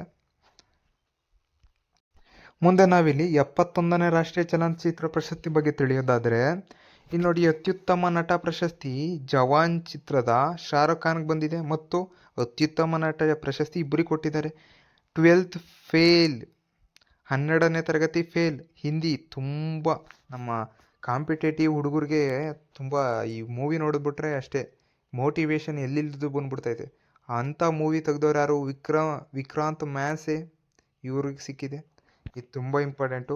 ಮತ್ತು ಅತ್ಯುತ್ತಮ ನಟಿ ಪ್ರಶಸ್ತಿ ಬಂದ್ಬಿಟ್ಟು ಮಿಸ್ಸಸ್ ಚಟರ್ಜಿ ವರ್ಸಸ್ ನಾರ್ವೆ ಎಂಬ ಸಿನಿಮಾ ರಾಣಿ ಮುಖರ್ಜಿ ಅವ್ರಿಗೆ ಬಂದಿದೆ. ಇನ್ನು ಮುಖದವೆಲ್ಲ ಅಷ್ಟೊಂದು ಇಂಪಾರ್ಟೆಂಟ್ ಅಲ್ಲ. ಈ ಜವಾನ್ ಚಿತ್ರ ಮತ್ತು 12th ಫೇಲ್ ಚಿತ್ರಕ್ಕಾಗಿ ಶಾರುಖ್ ಖಾನ್ ಮತ್ತು ವಿಕ್ರಾಂತ್ ಮ್ಯಾಸೆ ಅವರಿಗೆ ಸಿಕ್ಕಿದೆ. ಇದು ತುಂಬಾ ಇಂಪಾರ್ಟೆಂಟು. ಈಗ ನೋಡಿ, ಅತ್ಯುತ್ತಮ ಚಲನಚಿತ್ರ ಪ್ರಶಸ್ತಿ ಅದಕ್ಕೆ ಸಿಕ್ಕಿದೆ ಅಂದ್ರೂ 12th ಫೇಲ್ ಮೂವಿಗೆ ಸಿಕ್ಕಿದೆ. ಯಾವುದು ಎಷ್ಟನೇ ಸಾಲದು? 71ನೇ ರಾಷ್ಟ್ರೀಯ ಪ್ರಶಸ್ತಿ. ಓಕೆನಾ, ಈ ಸರಿ ಯಾರಿಗೆ ಸಿಕ್ಕಿದೆ ಅಂದರೆ ಕಾರ್ತಿಕ್ ಆರ್ಯನ್ ಎಂಬುವರಿಗೆ 72ನೇ ರಾಷ್ಟ್ರೀಯ ಚಲನಚಿತ್ರ ಪ್ರಶಸ್ತಿ ಉತ್ತಮ ನಟ ಯಾರಿಗೆ ಬಂದಿದೆ ಅಂದರೆ ಕಾರ್ತಿಕ್ ಆರ್ಯನಿಗೆ ಬಂದಿದೆ. ಅದು ಇಂಪಾರ್ಟೆಂಟು. ಅದನ್ನು ನೆಕ್ಸ್ಟ್ ವಿಡಿಯೋದಲ್ಲಿ ಈ ಸರಿ ಮಾಡಿರೋದನ್ನ ಹೇಳ್ತೀನಿ. ಮುಂದೆ ಹೋಗೋದಾದರೆ ಕರ್ನಾಟಕ ರತ್ನ ಪ್ರಶಸ್ತಿಗೆ ಭಾಜನರಾದ ನಟ ಯಾರು? ಡಾಕ್ಟರ್ ವಿಷ್ಣುವರ್ಧನ್ ಮತ್ತು ನಟಿ ಬಿ ಸರೋಜಾದೇವಿ ಇವರಿಗೆ ಕರ್ನಾಟಕ ರತ್ನ ಪ್ರಶಸ್ತಿಗೆ ಭಾಜನರಾಗಿದ್ದಾರೆ. ಕನ್ನಡದ ಖ್ಯಾತ ಚಲನಚಿತ್ರ ನಟ ಡಾಕ್ಟರ್ ವಿಷ್ಣುವರ್ಧನ್, ನಟಿ ಬಿ ಸರೋಜಾದೇವಿಗೆ ಕರ್ನಾಟಕ ರತ್ನ ಪ್ರಶಸ್ತಿ ಲಭಿಸಿದೆ. ಮರಣೋತ್ತರವಾಗಿ ಕರ್ನಾಟಕ ರತ್ನ ಪ್ರಶಸ್ತಿ ಪಡೆದಿದ್ದಾರೆ. ಇದೇ ಸಂಪುಟ ಸಭೆಯಲ್ಲಿ ರಾಷ್ಟ್ರಕವಿ ಕುವೆಂಪು ಅವರಿಗೆ ಭಾರತ ರತ್ನ ನೀಡುವಂತೆ ಕೇಂದ್ರ ಸರ್ಕಾರಕ್ಕೆ ಶಿಫಾರಸು ಮಾಡಿದೆ. ಯಾರು? ನಮ್ಮ ಕರ್ನಾಟಕದ ಸರ್ಕಾರ ರಾಷ್ಟ್ರಕವಿ ಕುವೆಂಪು ಅವರಿಗೆ ಭಾರತ ರತ್ನ ಕೊಡಬೇಕು, ಮರಣೋತ್ತರವಾಗಿ ಭಾರತ ರತ್ನ ಕೊಡಬೇಕು ಅಂತ ಶಿಫಾರಸು ಮಾಡಿದ್ದಾರೆ ನಮ್ಮ ಸಂಪುಟ ಸಭೆಯಲ್ಲಿ. ಅದ್ರ ಬಗ್ಗೆ ಇದನ್ನು ಕಳಿಸಿದ್ದಾರೆ, ತಮ್ಮ ತೀರ್ಮಾನವನ್ನು ಕೈಗೊಂಡಿರೋ ತೀರ್ಮಾನವನ್ನು ಕೇಂದ್ರ ಸರ್ಕಾರಕ್ಕೆ ಕಳಿಸಿದ್ದಾರೆ. ನಾವಿವಾಗ ಕರ್ನಾಟಕ ರತ್ನ ಪ್ರಶಸ್ತಿ ಬಗ್ಗೆ ತಿಳಿಯೋದಾದರೆ, ಕರ್ನಾಟಕ ರಾಜ್ಯದ ಅತ್ಯುನ್ನತ ನಾಗರಿಕನಿಗೆ ಕೊಡುವ ಪ್ರಶಸ್ತಿಯಾಗಿರ್ತದೆ. ಬಂಗಾರಪ್ಪನವರು 1992ರಲ್ಲಿ CM ಆಗಿದ್ದಾಗ ಕರ್ನಾಟಕ ರತ್ನ ಪ್ರಶಸ್ತಿಯನ್ನು ಸ್ಥಾಪಿಸಿದರು. ಏನಕ್ಕಪ್ಪ ಇದು ಕೊಡ್ತಾರೆ ಅಂದರೆ, ವಿವಿಧ ಕ್ಷೇತ್ರಗಳಲ್ಲಿ ಸಾಧನೆ ಮಾಡಿದ ವ್ಯಕ್ತಿಗಳಿಗೆ ಈ ಪ್ರಶಸ್ತಿ ನೀಡಲಾಗುತ್ತದೆ. ಇದುವರೆಗೂ 10 ಜನಕ್ಕಷ್ಟೇ ಕೊಟ್ಟಿರೋದು. 10 ಜನ ಸಾಧಕರಿಗೆ ಮಾತ್ರ ಕರ್ನಾಟಕ ರತ್ನ ಪ್ರಶಸ್ತಿ ಕೊಡಲಾಗಿದೆ. ಕರ್ನಾಟಕ ರತ್ನ ಪ್ರಶಸ್ತಿ ಪ್ರಸ್ತುತ ಇಬ್ಬರಿಗೆ ಮರಣೋತ್ತರ, ಇವರಿಬ್ಬರಿಗೂ ಮರಣೋತ್ತರವಾಗಿ ಕೊಟ್ಟಿರೋದ್ರಿಂದ ಇವಾಗ ಪ್ರಸ್ತುತ ಇಬ್ಬರು ಆ್ಯಡ್ ಆಗ್ತಾರೆ. ಪ್ರಶಸ್ತಿ ಮೊತ್ತ ಏನಪ್ಪ ಅಂದರೆ 50 ಗ್ರಾಮ್ ಚಿನ್ನದ ಪದಕ ಮತ್ತು ಪ್ರಶಸ್ತಿ ಪತ್ರ ಮತ್ತು ಶಾಲ್ನ ನೀಡ್ತಾರೆ. ಇದು ಪ್ರಶಸ್ತಿ ಕೊಡೋದು ಅವ್ರಿಗೆ. ಇದು ತುಂಬ ಇಂಪಾರ್ಟೆಂಟು, ನೋಡ್ಕೊಳ್ಳಿ. ಇದ್ರ ಬಗ್ಗೆ ಇನ್ನೊಂಚೂರು ಮಾಹಿತಿ ನೋಡೋದಾದರೆ, ಇಲ್ಲಿ ನೋಡಿ, ಕರ್ನಾಟಕ ರತ್ನ ಪ್ರಶಸ್ತಿ ಪುರಸ್ಕೃತರ ಲೀಸ್ಟ್ ಇದೆ ಪ್ರಮುಖವಾಗಿ. ಇಲ್ಲಿ ನೋಡಿ, ಕುವೆಂಪು 1992 ಈ ಕರ್ನಾಟಕ ಪ್ರಶಸ್ತಿ ಸ್ಟಾರ್ಟ್ ಮಾಡಿದ್ರಲ್ಲ, ಅವರು ಫಸ್ಟ್ ಕೊಟ್ಟಿದ್ದು ಯಾರಿಗೆ? ಕುವೆಂಪು ಅವ್ರಿಗೆ ಫಸ್ಟ್ ಕೊಟ್ಬಿಡ್ತಾರೆ 1992ರಲ್ಲಿ. ಯಾವ ಇದಕ್ಕೆ? ಸಾಹಿತ್ಯಕ್ಕೆ. ಪುರಸ್ಕೃತರು ನಂತರ ಡಾಕ್ಟರ್ ರಾಜ್ಕುಮಾರ್ ಬರ್ತಾರೆ 92ರಲ್ಲಿ, ಚಿತ್ರರಂಗ. ಎಸ್ ನಿಜಲಿಂಗಪ್ಪ ರಾಜಕೀಯ 1999ರಲ್ಲಿ. CN ರಾವ್ ವಿಜ್ಞಾನ ಕ್ಷೇತ್ರದಲ್ಲಿ ಅಭೂತ ವಿಜ್ಞಾನಿ, ಇವರು 2000ನೇ ಇಸ್ವಿಯಲ್ಲಿ ಕೊಡ್ತಾರೆ ಇವರಿಗೆ ಕರ್ನಾಟಕ ರತ್ನ ಪ್ರಶಸ್ತಿ. ಮತ್ತು ದೇವಿ ಪ್ರಸಾದ್ ಶೆಟ್ಟಿ ವೈದ್ಯಕೀಯ ಲೋಕದಲ್ಲಿ, ಇವರು 2001ರಲ್ಲಿ ಪಡೀತಾರೆ. ಮತ್ತು ಪಂಡಿತ್ ಭೀಮಸೇನ ಜೋಶಿ ಸಂಗೀತದ ಒಳ್ಳೆ ಬ್ರಹ್ಮ ಅಂತ ಹೇಳ್ಬೋದು, ಅವ್ರಿಗೆ 2005ರಲ್ಲಿ ಕೊಡ್ತಾರೆ. ಡಾಕ್ಟರ್ ನಡೆದಾಡುವ ದೇವರು ಅಂತಲೇ ಕರೆಯುವ ಶಿವಕುಮಾರ ಸ್ವಾಮೀಜಿ, ಸಿದ್ಧಗಂಗಾ ಮಠದ ಶಿವಕುಮಾರ ಸ್ವಾಮೀಜಿ ಅವರಿಗೆ ಸಾಮಾಜಿಕ ಸೇವೆ ಕ್ಷೇತ್ರದಲ್ಲಿ 2007ರಲ್ಲಿ ಕೊಡ್ತಾರೆ. ಜವರೇಗೌಡ ಅವರಿಗೆ ಶಿಕ್ಷಣ ಮತ್ತು ಸಾಹಿತ್ಯದ ಬಗ್ಗೆ 2008ರಲ್ಲಿ ಕೊಡ್ತಾರೆ. ವೀರೇಂದ್ರ ಹೆಗ್ಡೆ ಧರ್ಮಸ್ಥಳದ ಧರ್ಮಾಧಿಕಾರಿ, ನಮ್ಮ ವೀರೇಂದ್ರ ಹೆಗ್ಡೆ ಅವರಿಗೆ 2009ರಲ್ಲಿ ಕೊಡ್ತಾರೆ ಸಮಾಜ ಸೇವೆ ಕ್ಷೇತ್ರದಲ್ಲಿ. ಮತ್ತು ಪುನೀತ್ ರಾಜ್ಕುಮಾರ್ ಅಪ್ಪು, ನಮ್ಮೆಲ್ಲರ ಪ್ರೀತಿ ಅಪ್ಪು ಅವ್ರಿಗೆ ಮರಣೋತ್ತರವಾಗಿ ಸಮಾಜ ಸೇವೆ ಕ್ಷೇತ್ರದಿಂದ, ಸಿನಿಮಾ ಮತ್ತು ಸಮಾಜ ಸೇವೆ ಕ್ಷೇತ್ರದಿಂದ 2022ರಲ್ಲಿ ನೀಡಲಾಗ್ತದೆ. ಈಗ ಪ್ರಸ್ತುತ ಯಾರ್ಯಾರಿಗೆ ಕೊಟ್ಟಿದ್ದಾರೆ ಅಂದರೆ, ಡಾಕ್ಟರ್ ವಿಷ್ಣುವರ್ಧನ್ ಮತ್ತು B ಸರೋಜಾದೇವಿ ಅವರಿಗೆ ಕರ್ನಾಟಕ ರತ್ನ ಪ್ರಶಸ್ತಿ ಘೋಷಿಸಲಾಗಿದೆ. ಇದು ಕರ್ನಾಟಕ ರತ್ನ ಪ್ರಶಸ್ತಿ ಬಗ್ಗೆ ಮಾಹಿತಿ. ನೋಡಿ, ಇನ್ನೊಂದು ಪ್ರಮುಖ ಮಾಹಿತಿ. ಭಾರತದ 15ನೇ ಉಪರಾಷ್ಟ್ರಪತಿಯಾಗಿ CP ರಾಧಾಕೃಷ್ಣನ್ ಆಯ್ಕೆಗೊಂಡಿದ್ದಾರೆ. ಭಾರತದ 15ನೇ ಉಪರಾಷ್ಟ್ರಪತಿಗಳಾಗಿ CP ರಾಧಾಕೃಷ್ಣನ್ ಅವರು 2025 ಸೆಪ್ಟೆಂಬರ್ 12 ಅಧಿಕಾರ ವಹಿಸ್ಕೊಂಡಿದ್ದಾರೆ. ಈ ದಿನ ಅಧಿಕಾರ ವಹಿಸ್ಕೊಂಡಿದ್ದಾರೆ. ಇವ್ರಿಗೆ ಪ್ರಮಾಣ ವಚನ ನೀಡಿದವರು ಯಾರು? ಭಾರತದ ರಾಷ್ಟ್ರಪತಿಗಳಾದ ದ್ರೌಪದಿ ಮುರ್ಮು ಅವರು ಪ್ರಮಾಣ ವಚನ ಇವರಿಗೆ ನೀಡಿದರು. ಮತ್ತು ಮುಂದಿನ 5 ವರ್ಷಗಳ ಕಾಲ ಅವಧಿಗೆ CP ರಾಧಾಕೃಷ್ಣನ್ ಅವರು ಭಾರತದ ಉಪರಾಷ್ಟ್ರಪತಿಗಳಾಗಿರ್ತಾರೆ. ಮತ್ತು ರಾಜ್ಯಸಭೆ ಸಭಾಪತಿಗಳು ಆಗಿರ್ತಾರೆ. ಇದು ಗೊತ್ತಿರಲಿ, ಯಾರು ಉಪರಾಷ್ಟ್ರಪತಿಯಾಗಿರ್ತಾರೋ ಅವರು ರಾಜ್ಯಸಭೆಯ ಸಭಾಪತಿಗಳಾಗಿರ್ತಾರೆ. ಉಪರಾಷ್ಟ್ರಪತಿ ಚುನಾವಣೆ ನೋಡಿ, ಜಗದೀಪ್ ಧನ್ಕರ್ ಹಿಂದೆ ಇದ್ದರು, ಅವರು ರಾಜೀನಾಮೆ ಕೊಟ್ಟರು. ಕಾರಣ ಆರೋಗ್ಯದ ಸಮಸ್ಯೆಯಿಂದ ರಾಜೀನಾಮೆ ಕೊಟ್ಟರು. ಆದ್ದರಿಂದ ಈಗ CP ರಾಧಾಕೃಷ್ಣನ್ ಅವರು ಸ್ಪರ್ಧಿಸಿ ಗೆದ್ದಿದ್ದಾರೆ. 2025 ಜುಲೈ 21ರಂದು ರಾಜೀನಾಮೆ ನೀಡಿದ್ರು. ಯಾರು? ಜಗದೀಪ್ ಧನ್ಕರ್ ಅವರು. ಆ ತೆರವಾದ ಸ್ಥಾನಕ್ಕೆ 2025 ಸೆಪ್ಟೆಂಬರ್ 9ರಂದು ಚುನಾವಣೆ ನಡೆಯಿತು. ಅದರಾಗೆ CP ರಾಧಾಕೃಷ್ಣನ್ ಅವರು NDA ಅಭ್ಯರ್ಥಿ ಮತ್ತು ಇಂಡಿಯಾ ಅಂದರೆ ಕಾಂಗ್ರೆಸ್ ಮತ್ತು ಇನ್ನಿತರ ಮೈತ್ರಿ ಗುಂಪಿನಲ್ಲಿ B ಸುದರ್ಶನ್ ರೆಡ್ಡಿ ಅವ್ರನ್ನ ಸ್ಪರ್ಧಿಸಿದ್ರು. ಆದರೆ ರಾಧಾಕೃಷ್ಣನ್ ಅವರು ಜಯ ಬೇರಿ ಬಾರಿಸಿದ್ರು. ಉಪರಾಷ್ಟ್ರಪತಿ ಚುನಾವಣೆಗೆ ಮತದಾರರು ಯಾವುದು? ಎಲೆಕ್ಟ್ರೋ ಕಾಲೇಜ್ ಇರುತ್ತೆ, ನಿಮಗೆ ಗೊತ್ತೇ ಇರುತ್ತೆ. ಎಲೆಕ್ಟ್ರೋ ಕಾಲೇಜ್ ಯಾವ ವಿಧಿ ಅಂದರೆ, ಸಂವಿಧಾನದ 66ನೇ ವಿಧಿಯ ಪ್ರಕಾರ ಭಾರತದ ಉಪರಾಷ್ಟ್ರಪತಿ ಚುನಾವಣೆಗೆ ಸಂಸತ್ತಿನ ಎರಡೂ ಸದನ ಅಂದರೆ ರಾಜ್ಯಸಭೆ ಮತ್ತು ಲೋಕಸಭೆ ಎರಡೂ ಸದನದ ಎಲ್ಲ ಸದಸ್ಯರು ಚುನಾವಣೆಯಲ್ಲಿ ಭಾಗವಹಿಸ್ತಾರೆ. ಅವರಿಂದ ಯಾರು ಎಲೆಕ್ಟ್ ಆಗ್ತಾರೆ ಅಂದರೆ ಉಪರಾಷ್ಟ್ರಪತಿಗಳು ಎಲೆಕ್ಟ್ ಆಗ್ತಾರೆ. ಈಗ 15ನೇ ಉಪರಾಷ್ಟ್ರಪತಿ ಯಾರು ಅಂತ ಕೇಳೋ ಚಾನ್ಸಸ್ ಇದೆ. CP ರಾಧಾಕೃಷ್ಣನ್, ತುಂಬ ಇಂಪಾರ್ಟೆಂಟು. ನಂತರ 2025ನ ಏಷ್ಯಾ ಕ್ರಿಕೆಟ್ ಚಾಂಪಿಯನ್ ಭಾರತ ತಂಡ ಆಗಿದೆ. 2025 ಸೆಪ್ಟೆಂಬರ್ 9ರಿಂದ 28ರವರೆಗೆ ನಡೆದ ಯುನೈಟೆಡ್ ಅರಬ್ ಎಮಿರೇಟ್ಸ್ ಆತಿಥ್ಯ ವಹಿಸಿದ ಏಷ್ಯಾ ಕಪ್ 2025ನ 17ನೇ ಆವೃತ್ತಿಯನ್ನು ಭಾರತ ತಂಡ ಗೆದ್ದಿದೆ. ಯಾರು ನಾಯಕತ್ವ ವಹಿಸಿದ್ರು ಅಂದರೆ ಸೂರ್ಯಕುಮಾರ್ ಯಾದವ್.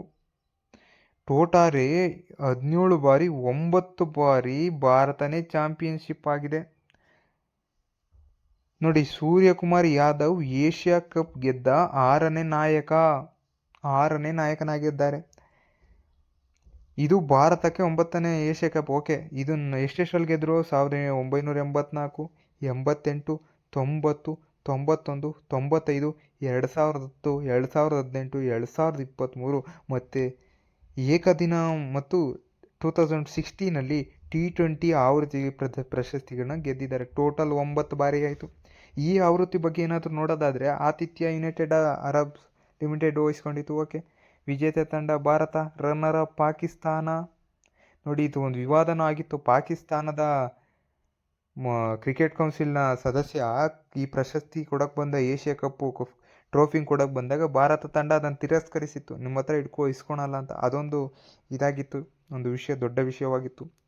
ನಂತರ ಬನ್ನಿ, ಸರಣಿಯ ಶ್ರೇಷ್ಠ ಪ್ರಶಸ್ತಿ ಯಾರು ಗೆದ್ದಾರೆ ಅಂದರೆ ಅಭಿಷೇಕ್ ಶರ್ಮಾ, ಎಡಗೈ ಬ್ಯಾಟರ್, ಸ್ಫೋಟಕ ಬ್ಯಾಟರ್. ಅತಿ ಹೆಚ್ಚು ರನ್ ಪಡೆದವರು ಕೂಡ ಅಭಿಷೇಕ್ ಶರ್ಮಾ, ಅದಕ್ಕೆ ಅವ್ರಿಗೆ ಆ ಪ್ರಶಸ್ತಿ ಕೊಟ್ಟಿರೋದಲ್ವೇನ್ರಿ. ಅತಿ ಹೆಚ್ಚು ವಿಕೆಟ್ ಪಡೆದವರು Kuldeep Yadav, 17 wickets. BCIC total ಎಷ್ಟು ಬಂತಪ್ಪ ಬಹುಮಾನ ಅಂದರೆ 21 ಕೋಟಿ ರೂಪಾಯಿಗಳು.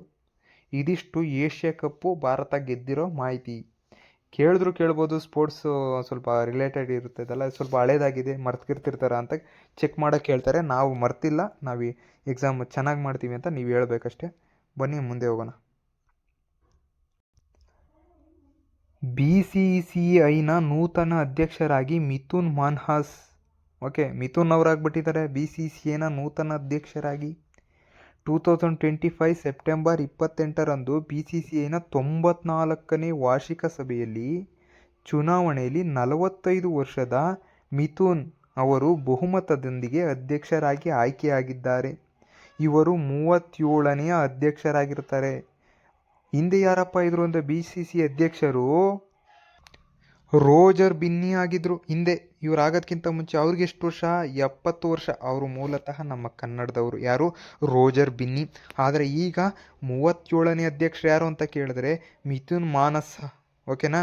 ನೂತನ ಅಧ್ಯಕ್ಷರಾಗಿ ಮಿಥುನ್ ದಿಲ್ಲಿ ತಂಡದ ನಾಯಕರಾಗಿದ್ದರು. ಯಾವಾಗ? ಹಿಂದೆ ಸ್ವಲ್ಪ.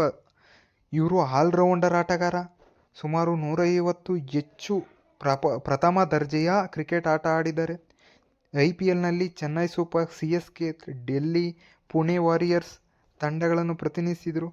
ಜಮ್ಮು ಕಾಶ್ಮೀರ ಕ್ರಿಕೆಟ್ನ ನಿರ್ದೇಶಕರಾಗಿದ್ದರು. ಓಕೆ, BCCI ಬಗ್ಗೆ ಒಂದು ಸ್ವಲ್ಪ ಮಾಹಿತಿ ತಿಳ್ಕೊಳೋದಾದರೆ ನಾವು BCCI ಭಾರತೀಯ ಕ್ರಿಕೆಟ್ ನಿಯಂತ್ರಣ ಮಂಡಳಿ, board of control for cricket in India. 1928 December 1ರಲ್ಲಿ ಇದು ಸ್ಥಾಪನೆ ಆಯಿತು. ಎಲ್ಲಿ? ಮುಂಬೈನಲ್ಲಿ. ಆಯ್ಕೆಯಾದ ನೂತನ ಪದಾಧಿಕಾರಿಗಳು ಯಾರ್ಯಾರು ಅಂದರೆ ಮಿಥುನ್ ಜೊತೆ ಯಾರ್ಯಾರು ಪದಾಧಿಕಾರಿಗಳಾದರು ಅಂದರೆ ರಾಜೀವ್ ಶುಕ್ಲಾ ಉಪಾಧ್ಯಕ್ಷರು, ದೇವ್ಜಿತ್ ಸೈಕಿಯಾ ಕಾರ್ಯದರ್ಶಿ, ಜಂಟಿ ಕಾರ್ಯದರ್ಶಿ ಯಾರು ಅಂದರೆ ಪ್ರಭ್ತೇಜ್ ಭಾಟಿಯಾ. ಇವರ ಪದಾಧಿಕಾರಿಗಳಾಗಿರ್ತಾರೆ. ಆದರೆ ಮೋಸ್ಟ್ ಇಂಪಾರ್ಟೆಂಟ್ ಯಾವುದು ಅಂದರೆ BCCIನ ನೂತನ ಅಧ್ಯಕ್ಷರು 37ನೇ ಅಧ್ಯಕ್ಷರು ಯಾರು ಅಂದರೆ ಮಿಥುನ್. ಬನ್ನಿ ನೆಕ್ಸ್ಟ್ ಇನ್ನು ನೋಡೋಣ. ಇಲ್ಲಿ ನೋಡ್ಬೋದು, ಹಿರೋಶಿಮಾ ದಿನ ಯಾವುದು? ಆಗಸ್ಟ್ 6. ಇದ್ರ ಬಗ್ಗೆ ಹಿರೋಶಿಮಾ ದಿನದ ಬಗ್ಗೆ ಸ್ವಲ್ಪ ತಿಳ್ಕೊಳೋದಾದರೆ ಅಮೇರಿಕಾ ದೇಶವು ಲಿಟಲ್ ಬಾಯ್, ಇದನ್ನು ತುಂಬ ಸರಿ ಎಕ್ಸಾಮಲ್ಲಿ ಕೇಳಿದ್ದಾರೆ. ಲಿಟಲ್ ಬಾಯ್ ಎಂಬ ನಾಮ ಹೊಂದಿದ ಯುರೇನಿಯಂ ಆಧಾರಿತ ಪರಮಾಣು ಬಾಂಬ್, ಜಗತ್ತಿನ ಮೊದಲ ಪರಮಾಣು ಬಾಂಬ್ ಜಪಾನ್ ನಗರದ ಹಿರೋಶಿಮಾದ ಮೇಲೆ 1945 ಆಗಸ್ಟ್ 6ರಂದು ಬೀಳಿಸಿತು. ಹಾಕಿದ್ರು ಪರಮಾಣು ಬಾಂಬ್. ಅಮೇರಿಕಾ ಜಪಾನ್ನ ಹಿರೋಶಿಮಾದ ಮೇಲೆ ಹಾಕ್ಬಿಟ್ರು. ಜಪಾನ್ ಇತಿಹಾಸದಲ್ಲೇ ಇದೊಂದು ಅತ್ಯಂತ ಕರಾಳ ದಿನವಾಗ್ಬಿಡ್ತು. ಯಾಕಂದ್ರೆ ಅಲ್ಲ ಸುಮಾರು ಸಾವು ನೋವು ಹಾನಿಗಳಾಗ್ಬಿಟ್ಟು ಜರುಗಿತ್ತು. ಓಕೆನಾ. ಈ ಘಟನೆ ಜರುಗಿ 2025 ಆಗಸ್ಟ್ 6 ಮತ್ತು 8ಕ್ಕೆ 80 ವರ್ಷಗಳಾಗಿದೆ. ಆಗಸ್ಟ್ 6ಕ್ಕೆ ಎಷ್ಟು ವರ್ಷ ಆಗಿದೆ? 80 ವರ್ಷಗಳು ಕಳೆದಿದೆ. ಈ ದುರಂತದಲ್ಲಿ ಸುಮಾರು 70,000ದಿಂದ 80,000 ಜನ ಸಾವನ್ನಪ್ಪಿದ್ರು. ಓಕೆ. ಈ ದುರಂತದಿಂದ ಬದುಕುಳಿದವರು ದಶಕಗಳ ಕಾಲ ದೈಹಿಕ ಭಾವನಾತ್ಮಕ ಗಾಯ ಹೊಂದ್ಬಿಟ್ಟಿದ್ರು. ಇವರನ್ನು ಹಿಬಾಕುಶ ಎಂದು ಕರೀತಾರೆ. ಹಿಬಾಕುಶ. ಮತ್ತು ನಾಗಸಾಕಿ ಮೇಲೆ 9ನೇ ತಾರೀಕು ಹಾಕ್ಬಿಟ್ರು ಬಾಂಬ್ನ ಅಮೆರಿಕದವರು. ಅದಕ್ಕೇನು ಹೆಸರು ಅಂದರೆ ಫ್ಯಾಟ್ ಮ್ಯಾನ್ ಎಂಬ ನಾಮ ಹೊಂದಿರುವ ಪ್ಲೂಟೋನಿಯಂ. ಇದು ಯುರೇನಿಯಂ, ಇದು ಪ್ಲೂಟೋನಿಯಂ. ಎಲ್ಲಿ ಹಾಕಿದ್ರು? ನಾಗಸಾಕಿ ಮೇಲೆ. ಇಲ್ಲಿ 3 ದಿವಸ ಆಯಿತು ಹಿರೋಶಿಮಾ ಮೇಲೆ ಹಾಕಿ, ನಂತರ 3 ದಿವಸ ಆದಮೇಲೆ ಪಟ್ ಅಂತ ಎಲ್ಲಿ ಹಾಕಿರೋ? ನಾಗಸಾಕಿ ಮೇಲೆ ಫ್ಯಾಟ್ ಮ್ಯಾನ್ ಎಂಬ ಪ್ಲೂಟೋನಿಯಂ ಆಧಾರಿತ ಪರಮಾಣು ಬಾಂಬ್ನ ನಾಗಸಾಕಿ ಮೇಲೆ ಹಾಕ್ಬಿಟ್ಟು. ಅದಕ್ಕೆ ನಾಗಸಾಕಿ ದಿನ ಆಗಸ್ಟ್ 9 ಆಗಿರ್ತದೆ, ಹಿರೋಶಿಮಾ ದಿನ ಆಗಸ್ಟ್ 6. ಇದು ತುಂಬ ಇಂಪಾರ್ಟೆಂಟ್. ಇದರಲ್ಲಿ ಏನು ಇಂಪಾರ್ಟೆಂಟು ಅಂದರೆ ಲಿಟಲ್ ಬಾಯ್ ಮತ್ತು ಫ್ಯಾಟ್ ಮ್ಯಾನ್, ಯುರೇನಿಯಂ ಮತ್ತು ಪ್ಲೂಟೋನಿಯಂ ಇವೆರಡು ತುಂಬ ಇಂಪಾರ್ಟೆಂಟು, ನೋಡ್ಕೊಳ್ಳಿ. 2ನೇ ರಾಷ್ಟ್ರೀಯ ಬಾಹ್ಯಾಕಾಶ ದಿನ.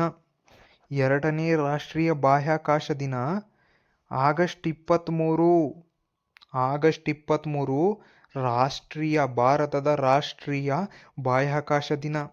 ಎಲ್ಲ ಆಚರಿಸ್ತೋ? ನವದೆಹಲಿಲಿ ಭಾರತ್ ಮಂಟಪನಲ್ಲಿ. ಏನಿದ್ರ ಧ್ಯೇಯವಾಕ್ಯ ಆಯಿತು ಅಂದರೆ ಇದು 2025. ಇವಾಗ 2025 ಇದು ಇಂಪಾರ್ಟೆಂಟ್. ಯಾಕಂದರೆ ಇನ್ನೂ ಈ ವರ್ಷ ಬಂದಿಲ್ವಲ್ಲಪ್ಪ. 2026 ಆಗಸ್ಟ್ 23 ಇನ್ನೂ ಬಂದಿಲ್ಲ. ಆದ್ದರಿಂದ ಇದನ್ನು ಕೇಳ್ಬಿಡ್ತಾರೆ.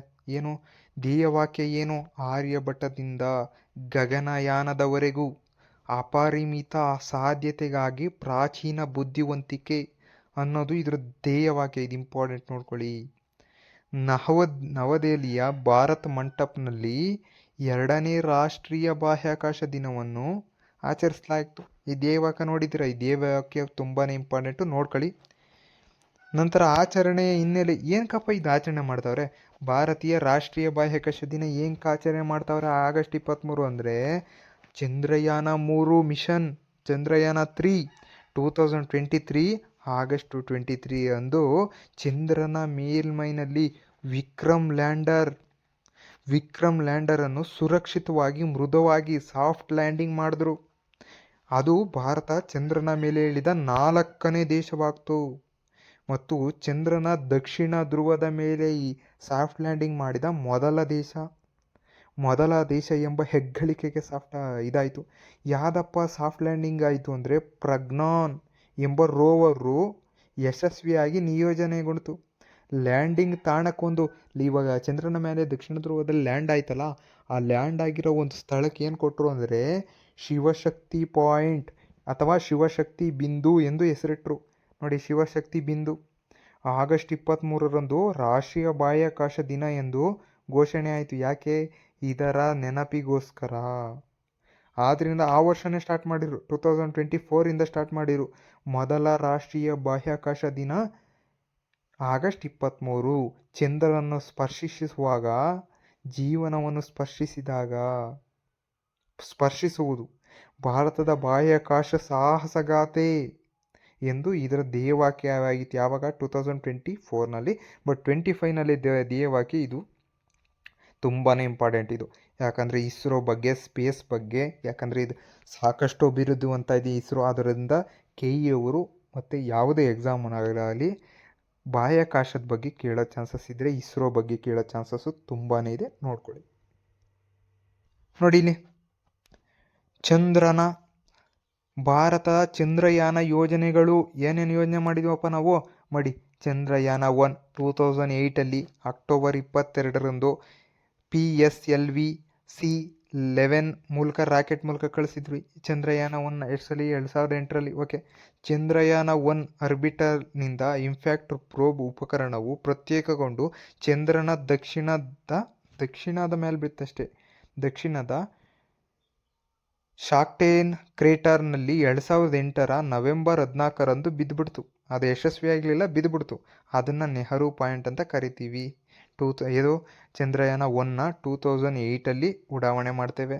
ಅದು 2008 ನವೆಂಬರ್ 14ರಂದು ದಕ್ಷಿಣ ಧ್ರುವದಲ್ಲಿ ಬಿದ್ದುಬಿಡ್ತು. ಅದನ್ನು ನೆಹರು ಪಾಯಿಂಟ್ ಅಂತ ಕರಿತೇವೆ.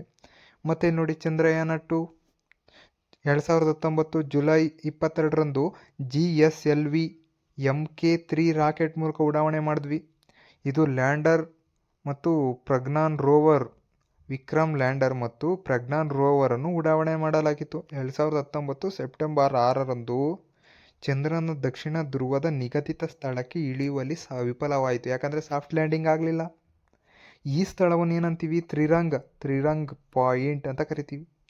ನಂತರ ಚಂದ್ರಯಾನ 3 2023 ಜುಲೈ 14ರಂದು LVM-3 M4 ರಾಕೆಟ್ನ ಮೂಲಕ ವಿಕ್ರಮ್ ಲ್ಯಾಂಡರನ್ನು ಮತ್ತು ಪ್ರಜ್ಞಾನ್ ರೋವರನ್ನು ಉಡಾವಣೆ ಮಾಡಿದ್ವಿ. ಅದು 2023 ಆಗಸ್ಟ್ 23ರಂದು ನಿಗದಿತ ಸ್ಥಳ ಯಶಸ್ವಿಯಾಗಿ ಇಳೀತು. Soft landing ಸೂಪರಾಗಾಯಿತು. ಅದಕ್ಕೆ ಅಲ್ಲಿ ಇಳಿದಿರೋ ಸ್ಥಳ ಯಾವುದು? ಶಿವಶಕ್ತಿ ಪಾಯಿಂಟ್. ನೋಡಿ, ಇಲ್ಲಿ ಇಂಪಾರ್ಟೆಂಟ್ ಎಕ್ಸಾಮ್ ಮೈಂಡ್ಸೆಟ್ಟಿಂದ ನೋಡೋದಾದರೆ ಈ Shivashakti point important, Tiranga point important, Nehru point important, ಮತ್ತು ವಿಕ್ರಮ್ ಲ್ಯಾಂಡರ್ ಮತ್ತು ಪ್ರಜ್ಞಾನ್ ರೋವರ್, ಇವು ಇಂಪಾರ್ಟೆಂಟು. ಇವು ಚೆನ್ನಾಗಿ ನೋಡ್ಕೊಳ್ಳಿ. ಇದು ತುಂಬ ಕೇಳೋ ಚಾನ್ಸಸ್ ಇದೆ. ಮುಂದೆ ಹೋಗೋಣ. ಆದರೆ ಬನ್ನಿ, ಇಲ್ಲಿ ವೈದ್ಯಕೀಯ ವಿಭಾಗದ ನೋಬೆಲ್ ಪ್ರಶಸ್ತಿಯನ್ನು 2025 ಪುರಸ್ಕಾರ ಕೊಟ್ಟರು. ಯಾರ್ಯಾರಿಗೆ ಪ್ರಶಸ್ತಿ? ಯಾವ ವಿಭಾಗ? ವೈದ್ಯಕೀಯ ವಿಭಾಗ. ಇದು ಇಂಪಾರ್ಟೆಂಟು. ವೈದ್ಯಕೀಯ ವಿಭಾಗಕ್ಕೆ ಕೊಟ್ಟರು. ಇಲ್ಲಿ ನೋಡಿ, ಪ್ರಶಸ್ತಿ ಪುರಸ್ಕಾರವಾಯಿತು ಯಾರ್ಯಾರಿಗೆ? ಮೇರಿ ಇ ಬ್ರಂಕೋ, ಅಮೇರಿಕದವರು. ಫ್ರೆಡ್ರಾಮ್ಸ್ ಡೆಲ್, ಅಮೇರಿಕದವರು. ಶಿಮಾನೋ ಸಕಾಗುಚಿ, ಜಪಾನ್ ಅವರು. ಇವರಿಗೆ ವೈದ್ಯಕೀಯ ವಿಭಾಗದಲ್ಲಿ ನೋಬೆಲ್ ಕೊಟ್ಟರು. ಯಾವ ಸಂಶೋಧನೆ ಮಾಡಿದ್ರಪ್ಪ ಇವರು? ರೋಗ ನಿರೋಧಕ ಶಕ್ತಿ ಹೆಚ್ಚಳಕ್ಕೆ ಸಂಬಂಧಿಸಿದ ಸಂಶೋಧನೆಯಾಗಿದೆ. ಈ ಸಂಶೋಧನೆಗೆ ಏನು ಕೊಟ್ಟರು? ಇವರು ಮೂವರಿಗೂ ವೈದ್ಯಕೀಯ ವಿಭಾಗದ ನೋಬೆಲ್ ಪಾರಿತೋಷಕವನ್ನು ಕೊಟ್ಟರು. 2025 ಅಕ್ಟೋಬರ್ 6ರಂದು ಸ್ಟಾಕ್ ಹೋಮ್ನ ಕರೋಲಿಂಕಾ ಇನ್ಸ್ಟಿಟ್ಯೂಟ್, ಕೇಳ್ತಾರೆ ಇದು, ಈ ಇನ್ಸ್ಟಿಟ್ಯೂಟು 2025ನೇ ಸಾಲಿನ ವೈದ್ಯಕೀಯ ನೋಬೆಲ್ ಪ್ರಶಸ್ತಿಯನ್ನು ಪ್ರಕಟ ಮಾಡಿತು. ನೋಡ್ಬೋದು, ಮೇರಿ ಬ್ರಂಕೋ 64 ವರ್ಷದವರು, ಫ್ರೆಡ್ರಾಮ್ಸ್ ಡೆಲ್ 64 ವರ್ಷದವರು, ಅಮೇರಿಕದವರು ಇವರಿಬ್ಬರು. ಮತ್ತು ಜಪಾನ್ನ ವಿಜ್ಞಾನಿ ಶಿಮೋನೋ ಸಕಾಗುಚಿ 74 ವರ್ಷದವರು. ಇವ್ರ ಮೂವರಿಗೂ ವೈದ್ಯಕೀಯ ವಿಭಾಗದಲ್ಲಿ ನೋಬೆಲ್ ಪಾರಿತೋಷಕ ಸಿಕ್ಕಿದೆ. ನಂತರ 2025ನೇ ಸಾಲಿನ ಭೌತ ವಿಜ್ಞಾನ ಅಂದರೆ ಫಿಸಿಕಲ್ ಸೈನ್ಸ್ಗೆ ನೋಬೆಲ್ ಪ್ರಶಸ್ತಿ ಸಿಕ್ಕಿದೆ. ಯಾರಿಗೆ? ಜಾನ್ ಕ್ಲರ್ಕ್, ಬ್ರಿಟನ್ ಅವರು. ಮೈಕಲ್ ಎಚ್ ಡವೊರೆಟ್, ಫ್ರಾನ್ಸ್ ಅವರು. ನಂತರ ಜಾನ್ ಎಂ ಮಾರ್ಟಿನಿಸ್ ಅವರಿಗೆ, ಅಮೆರಿಕದವರು. ಇವ್ರಿಗೂ ಸಿಕ್ತು. ಯಾವ ಸಂಶೋಧನೆ? ಈ ಮೂವರಿಗೆ ಯಾವ ಸಂಶೋಧನೆ ಮೂಲಕ ಸಿಕ್ತಪ್ಪ ನೋಬೆಲ್ ಪಾರಿತೋಷಕ ಭೌತ ವಿಜ್ಞಾನದಲ್ಲಿ ಅಂದರೆ ಕ್ವಾಂಟಮ್ ಮೆಕ್ಯಾನಿಕಲ್ ಟನಲಿಂಗ್ ಸಂಬಂಧಿಸಿದ ಮಹತ್ವ ಸಂಶೋಧನೆಗೆ ಸಿಕ್ಕಿದೆ ಇವ್ರಿಗೆ. ಓಕೆ, 2025 ಅಕ್ಟೋಬರ್ 7ರಂದು ರಾಯಲ್ ಸ್ವೀಡಿಷ್ ಅಕಾಡೆಮಿ 2025 ಸಾಲಿನ ಭೌತ ವಿಜ್ಞಾನದ ನೋಬೆಲ್ ಪ್ರಶಸ್ತಿಯನ್ನು ಈ ಮೂವರ ಹೆಸರನ್ನು ಆಯ್ಕೆ ಮಾಡಿ ಘೋಷಿಸಿದೆ. ಏನಕ್ಕೆ ಅಂತ ಇವಾಗ ಹೇಳಿದ್ವಿ, ಕ್ವಾಂಟಮ್ ಮೆಕ್ಯಾನಿಕಲ್ ಟನಲಿಂಗ್ ಬಗ್ಗೆ ಇವರು ಮಾಡಿರೋ ಸಂಶೋಧನೆ. ಪ್ರಶಸ್ತಿ ಮೊತ್ತ ಎಷ್ಟಪ್ಪ ಅಂದರೆ $1.2 ದಶಲಕ್ಷ, ಅಂದರೆ ಅಂದಾಜು 10 ಕೋಟಿ ನಗದು ಪುರಸ್ಕಾರ ಈ ಮೂವರಿಗೆ ಸಿಕ್ತು. ಇದಿಷ್ಟು ಭೌತ ವಿಜ್ಞಾನದಲ್ಲಿ ನೋಬೆಲ್ ಪ್ರಶಸ್ತಿ ಪಡೆದವರು ಈ ಮೂವರು. ಯಾರು? ಜಾನ್ ಕ್ಲರ್ಕ್, ಮೈಕಲ್ ಎಚ್ ಡೆವೊರೆಟ್ ಮತ್ತು ಜಾನ್ ಎಂ ಮಾರ್ಟಿನಿಸ್. ಇವ್ರ ಮೂವರಿಗೂ ಸಿಕ್ತು. ಮುಂದೆ ನೋಡೋದಾದರೆ 2025ನ ರಾಸಾಯನ ವಿಜ್ಞಾನ ಅಂದರೆ ಕೆಮಿಸ್ಟ್ರಿ ವಿಭಾಗದಲ್ಲಿ ಯಾರಿಗೆ ನೋಬೆಲ್ ಪ್ರಶಸ್ತಿ ಸಿಕ್ತು ಅಂದರೆ ಪ್ರಶಸ್ತಿ ಪುರಸ್ಕೃತರು ಸುಸುಮು ಕಿಟಾಗಾವಾ ಮತ್ತು ರಿಚರ್ಡ್ ರಾಬನ್ಸ್, ಬ್ರಿಟನ್ ಅವರು ಇವರು. ಒಮರ್ ಎಂ ಯಾಫಿ, ಜಾರ್ಡನ್ ಅವರು ಇವರು. ಯಾವ ಸಂಶೋಧನೆ ಮಾಡಿದ್ರಪ್ಪ ಇವರು ಮೂವರು? ಸುಸುಮು ಮತ್ತು ರಿಚರ್ಡ್ ಒಮರ್ ಸಂಶೋಧನೆ ಮಾಡಿದ್ದು ಲೋಹ ಸಾವಯವ ಚೌಕಟ್ಟು MOF ಅಭಿವೃದ್ಧಿಗೆ ಸಂಬಂಧಿಸಿದ ಸಂಶೋಧನೆ ಮಾಡಿದ್ರು.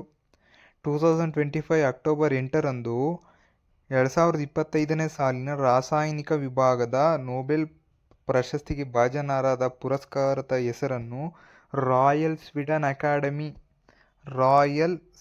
ಅಕಾಡೆಮಿ ಅವರು ಘೋಷಣೆ ಮಾಡಿದ್ರು. ಯಾರ್ಯಾರು? ಇವರೇ ಮೂವರು, ಸುಸುಮೋ, ರಿಚಾರ್ಡು ಮತ್ತು ಒಮನ್ನು.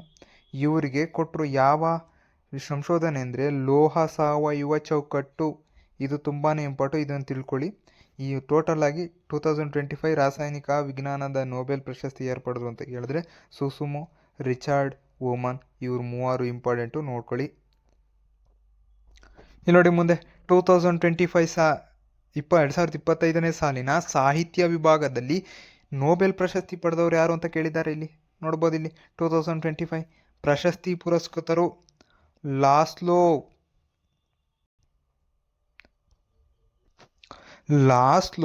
ಕ್ರಾಸ್ನೊಹೊಕೈ, ಹಂಗೇರಿ ದೇಶದವರು.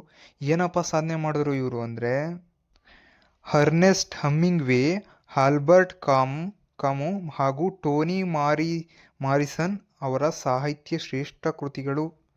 ಇವರಿಗೆ ಈ ಕೃತಿಗಳಿವೆಯಲ್ಲ, ಇವರಿಗೆ ಪ್ರಶಸ್ತಿ ತಂದುಕೊಡುತ್ತೆ. ಯಾವುದು? ಸಾಹಿತ್ಯ ಪ್ರಶಸ್ತಿ. ಇವೆಲ್ಲ ಏನು ಅಷ್ಟು ಇದು ಕೊಡಬೇಡಿ, ಆದರೆ ಇವ್ರ ಹೆಸರು ಮಾತ್ರ ಚೆನ್ನಾಗಿ ಜ್ಞಾಪನ ಇಟ್ಕೊಳ್ಳಿ. ಲಾಸ್ಲೋ ಕ್ರಾಸ್ನೊಹೊಕೈ.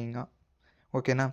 2025 ಸಾಹಿತ್ಯ ವಿಭಾಗದ ನೊಬೆಲ್ ಪ್ರಶಸ್ತಿಯನ್ನು ರಾಯಲ್ ಸ್ವೀಡಿಷ್ ಅಕಾಡೆಮಿ 90% ಇವು ಒಂದು 3 ಕ್ಯೂನೇ ಕೊಡೋದು. ಯಾವುದು? Royal Swedish academy. ಇದು ಏನು ಕೊಟ್ಟರು? ಸಾಹಿತ್ಯ ವಿಭಾಗದ ನೊಬೆಲ್ ಪ್ರಶಸ್ತಿ ಯಾರಿಗಂತ ಘೋಷಣೆ ಮಾಡಿದ್ರು. ಯಾರಿಗೆ? ಲಾಸ್ಲೋ ಕ್ರಾಸ್ನೊಹೊಕೈಗೆ. ಮುಂದೆ ನೋಡೋದಾದರೆ ನೋಡಿ ಇಲ್ಲಿ 2025 ಶಾಂತಿ ವಿಭಾಗದ ನೊಬೆಲ್ ಪ್ರಶಸ್ತಿ. ನಮ್ಮ ಅಮೇರಿಕದ ಅಧ್ಯಕ್ಷ ನನಗೆ ಬೇಕು ಶಾಂತಿ ನೊಬೆಲ್ ಪುರಸ್ಕಾರ ಅಂತಿದ್ರು. ಬಟ್ ಅವರು ಆದರೆ ನೊಬೆಲ್ ಕೊಡುವವರು ಯಾರಿಗೆ ಕೊಟ್ಟಿದ್ದಾರೆ ನೋಡಿ. ಪ್ರಶಸ್ತಿ ಪುರಸ್ಕೃತರು ವೆನಿಜುಲಾದ ಪ್ರಜಾಪ್ರಭುತ್ವ. ವೆನಿಜುಲಾ ಒಂದು ದೇಶ, ಅಮೇರಿಕದ ಪಕ್ಕದ ದೇಶ, ಸಣ್ಣ ದೇಶ. ಹೋರಾಟಗಾರ್ತಿ ಯಾರು? ಪ್ರಜಾಪ್ರಭುತ್ವ ಹೋರಾಟಗಾರ್ತಿ ಮಾರಿಯನ್ ಕೊರಿನಾ ಮಚೋದ. ಇವರು ತುಂಬ ಇಂಪಾರ್ಟೆಂಟು.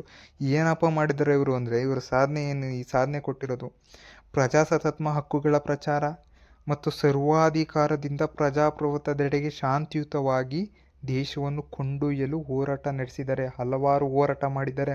ಸರ್ವಾಧಿಕಾರ ಹೋಗಲಾಡಿಸಲು, ಪ್ರಜಾಪ್ರಭುತ್ವ ತರಲು ಹೋರಾಡಿದಕ್ಕೋಸ್ಕರ ಇವ್ರಿಗೆ ಏನು ಕೊಟ್ಟಿದ್ದಾರೆ? ಶಾಂತಿ ವಿಭಾಗದ ನೊಬೆಲ್ ಕೊಟ್ಟಿದ್ದಾರೆ. ಯಾರಿಗೆ? ಮಾರಿಯನ್ ಕೊರಿಯಾ ಮಚೋದ ಅವ್ರಿಗೆ. ಓಕೆನಾ?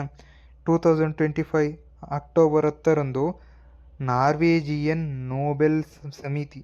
ನೋಡಿ, ಎಲ್ಲ ದೇಶವು ಐರ್ಲೆಂಡ್ ಕೊಟ್ಟರೆ, ಬಟ್ ಇದನ್ನು ಮಾತ್ರ ಯಾವುದು? ಸಾಹಿತ್ಯದ ಶಾಂತಿ ಕ್ಷೇತ್ರದಲ್ಲಿ ಮಾತ್ರ ನಾರ್ವೆ ದೇಶ ಕೊಡ್ತದೆ. ನಾರ್ವೆ ದೇಶ ಕೊಡ್ತದೆ. ನಾರ್ವೇಜಿಯನ್ ನೊಬೆಲ್ ಸಮಿತಿ ಕೊಡ್ತದೆ. ಇದು ನಾರ್ವೆಯಲ್ಲಿರೋದು. ನೋಕೆ, ವೆನಿಜುಲಾದ ಉಕ್ಕಿನ ಮಹಿಳೆ ಎಂದೇ ಪ್ರಖ್ಯಾತಿ. ಯಾರು? ಮಾರಿಯನ್ ಕೊರಿನಾ ಮಚೋದ, 58 ವರ್ಷ. ಇವರಿಗೆ 2025 ಶಾಂತಿ ವಿಭಾಗದ ನೊಬೆಲ್ ಪ್ರಶಸ್ತಿ ಸಂದಿದೆ. ಯಾರಿಗೆ? ಮಾರಿನಾ ಕೊರಿನಾ ಮಚೋದ ಅವರಿಗೆ. ಇಲ್ಲಿದ್ದಾರೆ ನೋಡಿ ಇವರಿಗೆ. ಮುಂದೆ ಬಂದರೆ ಇಲ್ಲಿ ನೋಡ್ಬೋದು ಅರ್ಥಶಾಸ್ತ್ರ ವಿಭಾಗದಲ್ಲಿ ನೊಬೆಲ್ ಪ್ರಶಸ್ತಿ ಯಾರ್ಯಾರಿಗೆ ಕೊಟ್ಟಿದ್ದಾರೆ ಪುರಸ್ಕೃತರು.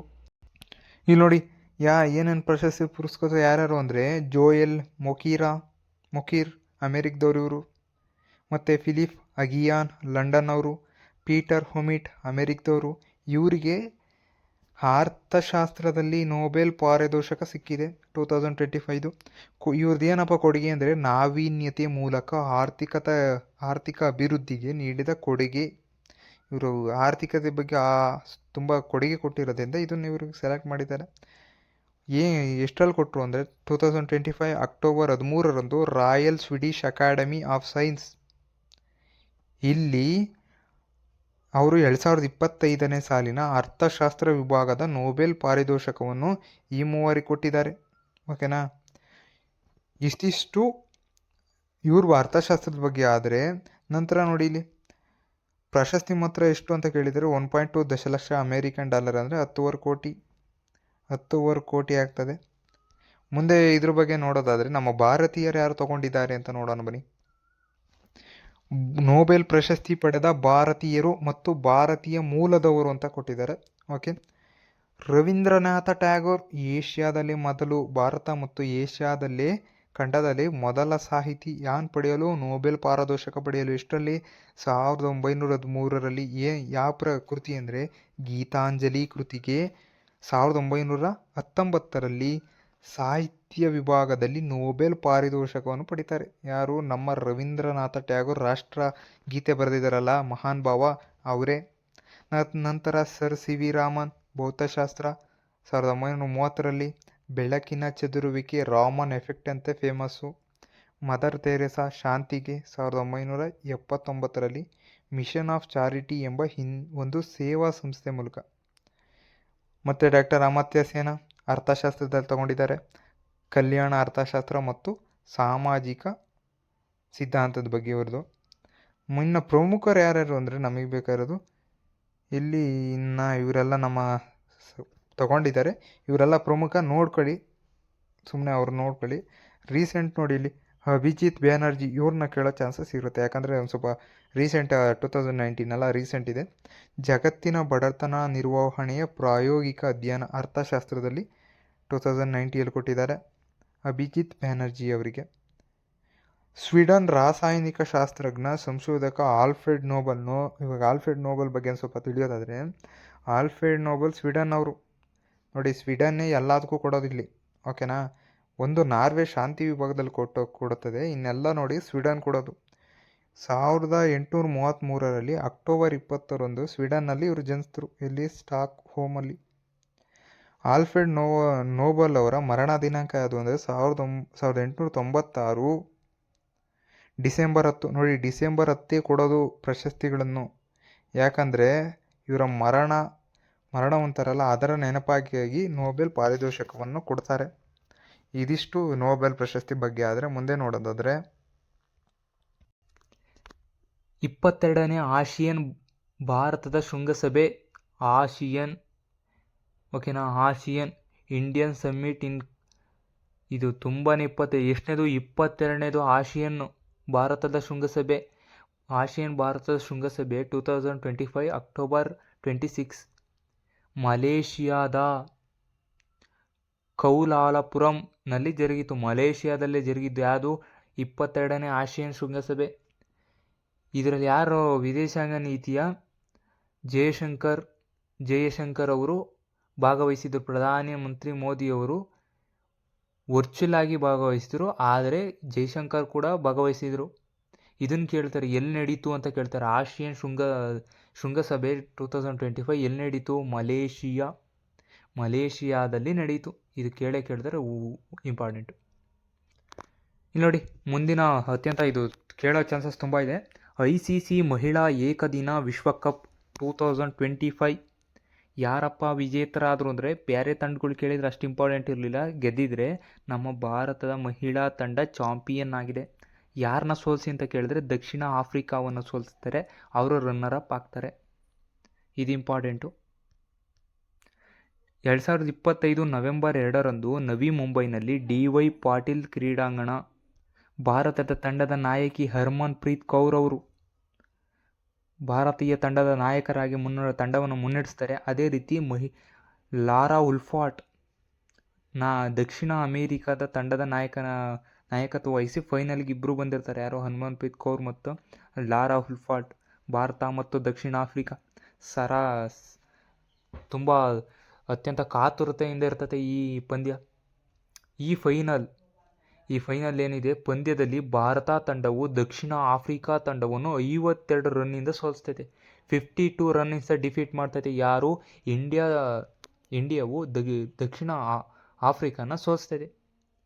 ಸೌತ್ ಆಫ್ರಿಕಾ ಸೋಲಿಸಿ 14 ವರ್ಷದಿಂದ ಗೆದ್ದೇ ಇರೋಲ್ಲ ವಿಶ್ವಕಪ್. ಯಾವುದು? ನಮ್ಮ ಭಾರತೀಯ ಮಹಿಳಾ ತಂಡ. 2011ನಲ್ಲಿ ನಮ್ಮ MS ಧೋನಿ ಅವರು ಗೆದ್ದಿರ್ತಾರೆ.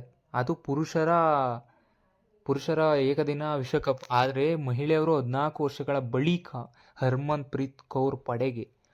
ಪ್ರೀತ್ ಕೌರ್ ಅವರ ನಾಯಕತ್ವಕ್ಕೆ ಜಯ ಸಿಗ್ತದೆ. ಅವರು 2025 ಮಹಿಳಾ ಏಕದಿನ ವಿಶ್ವಕಪ್ನ ಗೆಲ್ಲಿಸ್ಕೊಡ್ತಾರೆ. ಎಷ್ಟು ಬಂತು ಪ್ರಶಸ್ತಿ ಮೊತ್ತ ಅಂದರೆ ಭಾರತ ತಂಡಕ್ಕೆ 37 ಕೋಟಿ ಬಂತು ಮತ್ತು ದಕ್ಷಿಣ ಆಫ್ರಿಕಾಗೆ 20 ಕೋಟಿ ಬಂತು. ಪಂದ್ಯ ಶ್ರೇಷ್ಠ ಪ್ರಶಸ್ತಿ ಯಾರಿಗೆ ಸಿಕ್ತು ಅಂದರೆ ಶಫಾಲಿ ವರ್ಮಾ. ಶಫಾಲಿ ವರ್ಮಾ ಅಂದರೆ ಬಿರುಸಿನ ಆಟಕ್ಕೆ ಹೆಸರುವಾಸಿ. ಅವ್ರಿಗೆ ಈ ಪ್ರಶಸ್ತಿ ಬಂತು. ಕೇಳ್ತಾರೆ ಪಂದ್ಯದ ಶ್ರೇಷ್ಠ ಪ್ರಶಸ್ತಿ ಯಾರಿಗೋಯ್ತು ಅಂತ ಕೇಳೋ ಚಾನ್ಸಸ್ ತುಂಬ ಇದೆ. ಅದಕ್ಕೋಸ್ಕರ ಗ್ಯಾಪ್ನ ಇಟ್ಕೊಳ್ಳಿ. ಶಫಾಲಿ ವರ್ಮಾ ಭಾರತೀಯ ಚಾಂಪಿಯನ್ ಆಗಲಿಕ್ಕೆ ಇವರು ಕಾರಣ ಆಗ್ತಾರೆ. ICC ಮಹಿಳಾ ವಿಶ್ವಕಪ್ 2025 ಯಾರು ಗೆದ್ರು ಅಂದ್ರೂ ಭಾರತ ತಂಡ ಚಾಂಪಿಯನ್ ಆಗಿದೆ. ದಕ್ಷಿಣ ಆಫ್ರಿಕಾ ರನ್ನರ್ ಅಪ್ ಆಗಿದೆ. ಇದು ತುಂಬ ಇಂಪಾರ್ಟೆಂಟು, ಗ್ಯಾಪ್ನ ಇಟ್ಕೊಳ್ಳಿ. ನೋಡಿ ಇಲ್ಲಿ G20 ಶೃಂಗಸಭೆ ಬಗ್ಗೆ ಕೇಳಿದ್ದಾರೆ. G20 ಶೃಂಗಸಭೆ ದಕ್ಷಿಣ ಆಫ್ರಿಕಾದ ಜೋಹನ್ಬರ್ಗ್ನಲ್ಲಿ ನಡೀತು. ಕೇಳೋ ಚಾನ್ಸಸ್ ತುಂಬ ಇದೆ. G20ಯಲ್ಲಿ ಎಷ್ಟು ದೇಶಗಳಿದೆ ಅಂತ ಕೇಳ್ತಾರೆ. 19 ದೇಶಗಳು ಪ್ಲಸ್ 2 ಒಕ್ಕೂಟಗಳು ಇರ್ತವೆ. 2 ಒಕ್ಕೂಟಗಳು ಟೋಟಲು. ಇದ್ರ ಬಗ್ಗೆ ಕೇಳೋದು ಚಾನ್ಸಸ್ ಇದೆ, ಅದಕ್ಕೋಸ್ಕರ ನೋಡ್ಕೊಳ್ಳಿ. G20 ರಾಷ್ಟ್ರಗಳ ಮುಖ್ಯಸ್ಥರ 20ನೇ ಶೃಂಗಸಭೆ. ಎಷ್ಟನೇ ಶೃಂಗಸಭೆ ಇದು? 20ನೇ ಶೃಂಗಸಭೆನೇ. ಏನು ಇದರ ಮುಖ್ಯ ಅಂದರೆ ಏಕಸ್ವಾಮ್ಯತೆ, ಸಮಾನತೆ, ಸುಸ್ಥಿರತೆ. ಇದು ಧ್ಯೇಯವಾಕ್ಯ ಆಗಿರ್ತೈತೆ. ದಕ್ಷಿಣ ಆಫ್ರಿಕಾದ ಜೋಹನ್ಬರ್ಗ್ನಲ್ಲಿ 2025 ನವೆಂಬರ್ 22 ಮತ್ತು 23ರಂದು ಇದು ಜರುಗುತ್ತದೆ. ಇದು ಆಫ್ರಿಕಾ ಖಂಡದಲ್ಲಿ ಮೊದಲ ಬಾರಿಗೆ ಆಯೋಜನೆ ಮಾಡಲಾಗುತ್ತದೆ. ಇಲ್ಲಿ ಭಾರತದ ಕೇಂದ್ರೀಕೃತವಾದ ಯಾರು ಹೋಗಿದ್ರು? ಭಾರತದ ಪ್ರಧಾನಿ ನರೇಂದ್ರ ಮೋದಿಯವರು ಹೋಗಿದ್ರು. ಯಾವುದಕ್ಕೆ? G20 ಶೃಂಗಸಭೆಗೆ ಭಾರತದಿಂದ ಮೋದಿಯವರು ಭಾಗವಹಿಸಿದರು. G20 ಶೃಂಗಸಭೆಯ ಪ್ರಮುಖ ನಿರ್ಣಯಗಳು ಅಂತ ಕೇಳಿದರೆ ಏನು? ದುರ್ಬಲ ರಾಷ್ಟ್ರಗಳಿಗೆ ಹವಾಮಾನ ಹೊಂದಾಣಿಕೆ, ತಾಂತ್ರಿಕ ಸಹಾಯ ಮಾಡೋದು, ಇದ್ರ ಬಗ್ಗೆ, ಕೈಗಾರಿಕೆ ಬಗ್ಗೆ, ಇದ್ರ ತಂತ್ರಜ್ಞಾನ, AI ಬಗ್ಗೆ ಇದರ ಪ್ರಮುಖ ನಿರ್ಣಯಗಳು. ಬಟ್ ಏನು ಕೇಳ್ತಾರೆ ಅಂದರೆ ಅಲ್ಲಿ ಎಲ್ಲಿ ನಡೀತು? ದಕ್ಷಿಣ ಆಫ್ರಿಕಾದ ಜೋಹನ್ಬರ್ಗ್ನಲ್ಲಿ 20ನೇ ಶೃಂಗಸಭೆ. G20 20ನೇ ಶೃಂಗಸಭೆ ಜೋಹನ್ಬರ್ಗ್ನಲ್ಲಿ ನಡೀತು. ಇದು ತುಂಬ ಇಂಪಾರ್ಟೆಂಟು, ಗ್ಯಾಪ್ನ ಇಟ್ಕೊಳ್ಳಿ, ಯೂಸ್ಫುಲ್ ಆಗಿದೆ. ನಂತರ G20 ಒಕ್ಕೂಟಕ್ಕೆ ಸಂಬಂಧಿಸಿದ ಮಾಹಿತಿ ನೋಡೋದಾದರೆ ಇಲ್ಲಿ G20 ಸಭೆ ಇದಿದೆಯಲ್ಲ, ಒಕ್ಕೂಟ 1999 ಸೆಪ್ಟೆಂಬರ್ 26ರಂದು ಜರ್ಮನ್ ಬರ್ಲಿನ್ನಲ್ಲಿ ಮೊದಲ ಬಾರಿಗೆ ರಚನೆಗೊಂಡಿತು. G20 ಒಕ್ಕೂಟ 2008ರಿಂದ ಮುಖ್ಯಸ್ಥರ ಸಭೆಯ ವಾರ್ಷಿಕವಾಗಿ ಆಯೋಜನೆ ಮಾಡ್ಕೊಂಡ್ಬಂದರು. G20 ಒಕ್ಕೂಟದಲ್ಲಿ 19 ಸಾರ್ವಭೌಮ ರಾಷ್ಟ್ರಗಳಿದೆ. ಅವಲೇ ಹೇಳಿದ್ನಲ್ಲ, 19 ಸಾರ್ವಭೌಮ ರಾಷ್ಟ್ರಗಳಿದೆ, 2 ಒಕ್ಕೂಟಗಳಿವೆ. ಈ G20 ಒಕ್ಕೂಟದ 19 ಸಾರ್ವಭೌಮ ರಾಷ್ಟ್ರಗಳು ಯಾವ್ಯಾವು ಅಂದರೆ Argentina, Austria, Brazil, Canada, China, France, Germany, Bharat, Indonesia, Italy, Japan, the republic of Korea, Mexico, Russia, Saudi Arabia, south Africa, Turkey, UK ಮತ್ತು ಅಮೇರಿಕಾ. ಇವು 19 ರಾಷ್ಟ್ರಗಳು. 2 ಒಕ್ಕೂಟಗಳು ಯಾವ್ಯಾವು ಅಂದರೆ ಯುರೋಪ್ ಒಕ್ಕೂಟ ಮತ್ತು ಆಫ್ರಿಕನ್ ಒಕ್ಕೂಟ. ನಂತರ ಇವು ಮುಖ್ಯ ಒಕ್ಕೂಟಗಳು ಯಾವುವು? ಸಪ್ರೇಟಾಗಿ ಕೇಳಿಬಿಡ್ತಾರೆ. ಇವ್ಯಾವು ಇದು G20 ಒಕ್ಕೂಟಗಳಲ್ಲಿ ಇದೆಯಾ ಇಲ್ವಾ ಅಂತ ಹಂಗೆ ಕೇಳಿಬಿಡ್ತಾರೆ. G20 ರಾಷ್ಟ್ರಗಳ ಮುಖ್ಯಸ್ಥರ ಶೃಂಗಸಭೆ ಮೊದಲ ಸಭೆ ಯಾವಾಗ ನಡೀತು ಅಂದರೆ ನೋಡಿ ಇಲ್ಲಿ, ಮೊದಲ ಸಭೆ 2008 ಅಮೇರಿಕದ ವಾಷಿಂಗ್ಟನ್ DCಯಲ್ಲಿ ನಡೀತು. 18ನೇ ಸಭೆ 2023 ನವದೆಹಲಿ ಭಾರತದಲ್ಲಿ ನಡೀತು. ಎಷ್ಟನೇದು? 18ನೇದು. ಎಷ್ಟರಲ್ಲಿ? 23ರಲ್ಲಿ. ಇದು ವರ್ಷನೂ ನಡೀತಾ ಬರ್ತಾ ಇರ್ತೈತೆ, ಅದನ್ನು ಗಮನಿಸಬೇಕು. ಮತ್ತು 20ನೇ ಸಭೆ ಜೋಹನ್ಬರ್ಗ್ ಇದೆ, ಇವಾಗ ನಡೀತಾ ಇರೋದು 20ನೇ ಸಭೆ ಜೋಹನ್ಬರ್ಗ್. ಮತ್ತು 21ನೇ ಸಭೆಯು ಅಮೇರಿಕಾದಲ್ಲಿ. ಇದು ಇಂಪಾರ್ಟೆಂಟ್, ಅಮೇರಿಕಾ. ಈ ಸರಿ 2026ನೇ ಸಭೆಯಲ್ಲಿ ನಡೀತದೆ ಅಂದರೆ ಅಮೇರಿಕಾ. ಇದು ಇಂಪಾರ್ಟೆಂಟು, ನೋಡ್ಕೊಳ್ಳಿ. ಇಲ್ಲಿ ನೋಡಿ, ಮುಂದೆ ನೋಡೋದಾದರೆ ಸುಪ್ರೀಂ ಕೋರ್ಟ್ನ 53ನೇ ಮುಖ್ಯ ನ್ಯಾಯಮೂರ್ತಿಗಳಾಗಿ ಸೂರ್ಯಕಾಂತ್ ಪ್ರಮಾಣ ವಚನ. ಭಾರತದ ಸುಪ್ರೀಂ ಕೋರ್ಟ್ನ 53ನೇ ನ್ಯಾಯಮೂರ್ತಿಗಳಾಗಿ ಯಾರು? ಸೂರ್ಯಕಾಂತ್ ಅವರು ಪ್ರಮಾಣ ವಚನ ಮಾಡ್ತಾರೆ. ಯಾವಾಗ? 2025 ನವೆಂಬರ್ 24ರಂದು ಸೂರ್ಯಕಾಂತ್ ಅವರು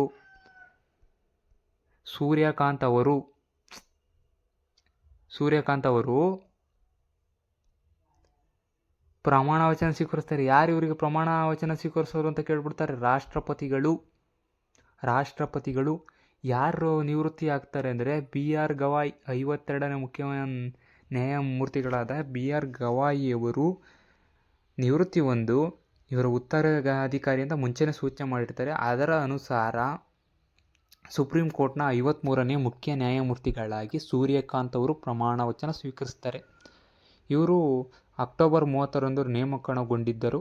ಸೂರ್ಯಕಾಂತ್ ಅವರು ಮುಂದಿನ 15 ತಿಂಗಳ ಅವಧಿ, ಅಂದರೆ ನೋಡಿ ಇವರು ಇನ್ನು 65 ವರ್ಷ ಆಗೋ ತನಕ ಅಧಿಕಾರ ಇರ್ತದೆ.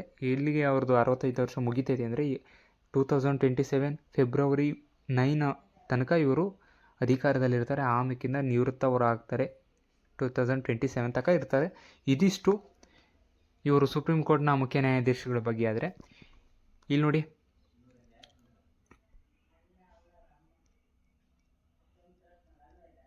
ಜೂನ್ 2025 ಇಂದ ಡಿಸೆಂಬರ್ 2025ವರೆಗೂ ನಡೆದಿರುವ ಅತ್ಯಂತ ಪ್ರಮುಖ, ನಾನು ಹೇಳ್ತಾ ಇದ್ದೀನಿ ಇನ್ನೊಂದು ಸರಿ ಒತ್ತಿ ಹೇಳ್ತಾ ಇದ್ದೀನಿ, ಅತ್ಯಂತ ಪ್ರಮುಖ ಪ್ರಚಲಿತ ಘಟನೆ, ಕರೆಂಟ್ ಅಫೇರ್ಸ್ ಈ ವಿಡಿಯೋದಲ್ಲಿ ನಾನು ಸಂಪೂರ್ಣವಾಗಿ ಮಾಡಿದ್ದೀನಿ. ಎಲ್ಲಿಂದ ಎಲ್ಲಿಗೆ ಅಂದರೆ ಜೂನ್ 25, 2025 ಇಂದ ಜೂನ್ 2025 ಇಂದ ಡಿಸೆಂಬರ್ 2025 6 ತಿಂಗಳ ಕರೆಂಟ್ ಅಫೇರ್ಸನ್ನು ನಾನು ಈ ವಿಡಿಯೋದಲ್ಲಿ ನಿಮಗೆ ತಿಳಿಸ್ಕೊಳ್ತಿದ್ದೀನಿ. ಇನ್ನು 6 ತಿಂಗಳ ಕರೆಂಟ್ ಅಫೇರ್ಸನ್ನು ನೆಕ್ಸ್ಟ್ ವಿಡಿಯೋದಲ್ಲಿ, ಅಂದರೆ ಜನವರಿ 2026 ಇಂದ ಜುಲೈ 2026ವರೆಗೂ ನಡೆದಿರುವ ಕರೆಂಟ್ ಅಫೇರ್ಸ್ನ ಕ್ಲಾಸ್ನ ನೆಕ್ಸ್ಟ್ ವಿಡಿಯೋದಲ್ಲಿ ಮಾಡ್ತೀನಿ. ಈ ವಿಡಿಯೋದಲ್ಲಿ ಏನಿದ್ರು ಜೂನ್ 2025 ಇಂದ ಡಿಸೆಂಬರ್ 2025 ತುಂಬ ಇಂಪಾರ್ಟೆಂಟು. ಕ್ಲೀನಾಗಿ ಓದ್ಕೊಳ್ಳಿ. ಎಲ್ಲರೂ ಇದನ್ನು ಕ್ಲೀನಾಗಿ ಎಲ್ಲೂ ಸ್ಕಿಪ್ ಮಾಡದೆ ನೋಡಿ, ಯಾಕಂದರೆ ತುಂಬ ಯೂಸ್ಫುಲ್ ಆಗುತ್ತೆ. ನೀವು ಎಕ್ಸಾಮ್ ಬರೆಯೋಕ್ಕೆ ತುಂಬ ಸಹಾಯ ಆಗುತ್ತೆ. ಇದರಿಂದ ನೀವು ಎಲ್ಲ ಅಂದ್ಕೊಂಡ್ಬಿಟ್ಟಿರ್ತೀರ, ಏನು ಈ ವರ್ಷದ್ದೇ 6 ತಿಂಗಳದ್ದೇ ಕೇಳ್ತಾರೆ ಅಂತ. ಆದರೆ ಹಿಂದಿನ 6 ತಿಂಗಳದ್ದು ಕೇಳೋ ಚಾನ್ಸಸ್ ತುಂಬಾ ಇದೆ. KE ಅವರು ಅದೇ ಥರ ಮಾಡೋದು. ಅದಕ್ಕೋಸ್ಕರ ನಾನು ಇನ್ನು ಎಲ್ಲರೂ ಬರೀ ಈ 6 ತಿಂಗಳು ಕ್ಲಾಸ್ ಮಾಡ್ತಿದ್ರು. ನಾನು ಅದಕ್ಕೋಸ್ಕರ ಇನ್ನೂ ಹಿಂದಿನ 6 ತಿಂಗಳದ್ದು ಮಾಡಿದರೆ ನಮ್ಮ ಹುಡುಗರಿಗೆ ಯೂಸ್ ಆಗುತ್ತೆ ಅಂತ. ಇನ್ನೇನು ಎಕ್ಸಾಮ್ ಹತ್ರ ಬಂದ್ಬಿಡ್ತು, ನೋಡ್ಕೊಳ್ಳಿ ಅಂತ ನಾನು ಈ ವಿಡಿಯೋ ಮಾಡಿದ್ದೀನಿ. ಈ ವಿಡಿಯೋ ನಿಮ್ಗೆ ಇಷ್ಟ ಆದರೆ ದಯವಿಟ್ಟು ಸಬ್ಸ್ಕ್ರೈಬ್ ಮಾಡಿ, ನಮ್ಮ ಚಾನಲ್ನ ಸಪೋರ್ಟ್ ಮಾಡಿ ಅಂತ ಹೇಳ್ತಾ ಎಲ್ಲರಿಗೂ ಧನ್ಯವಾದಗಳು.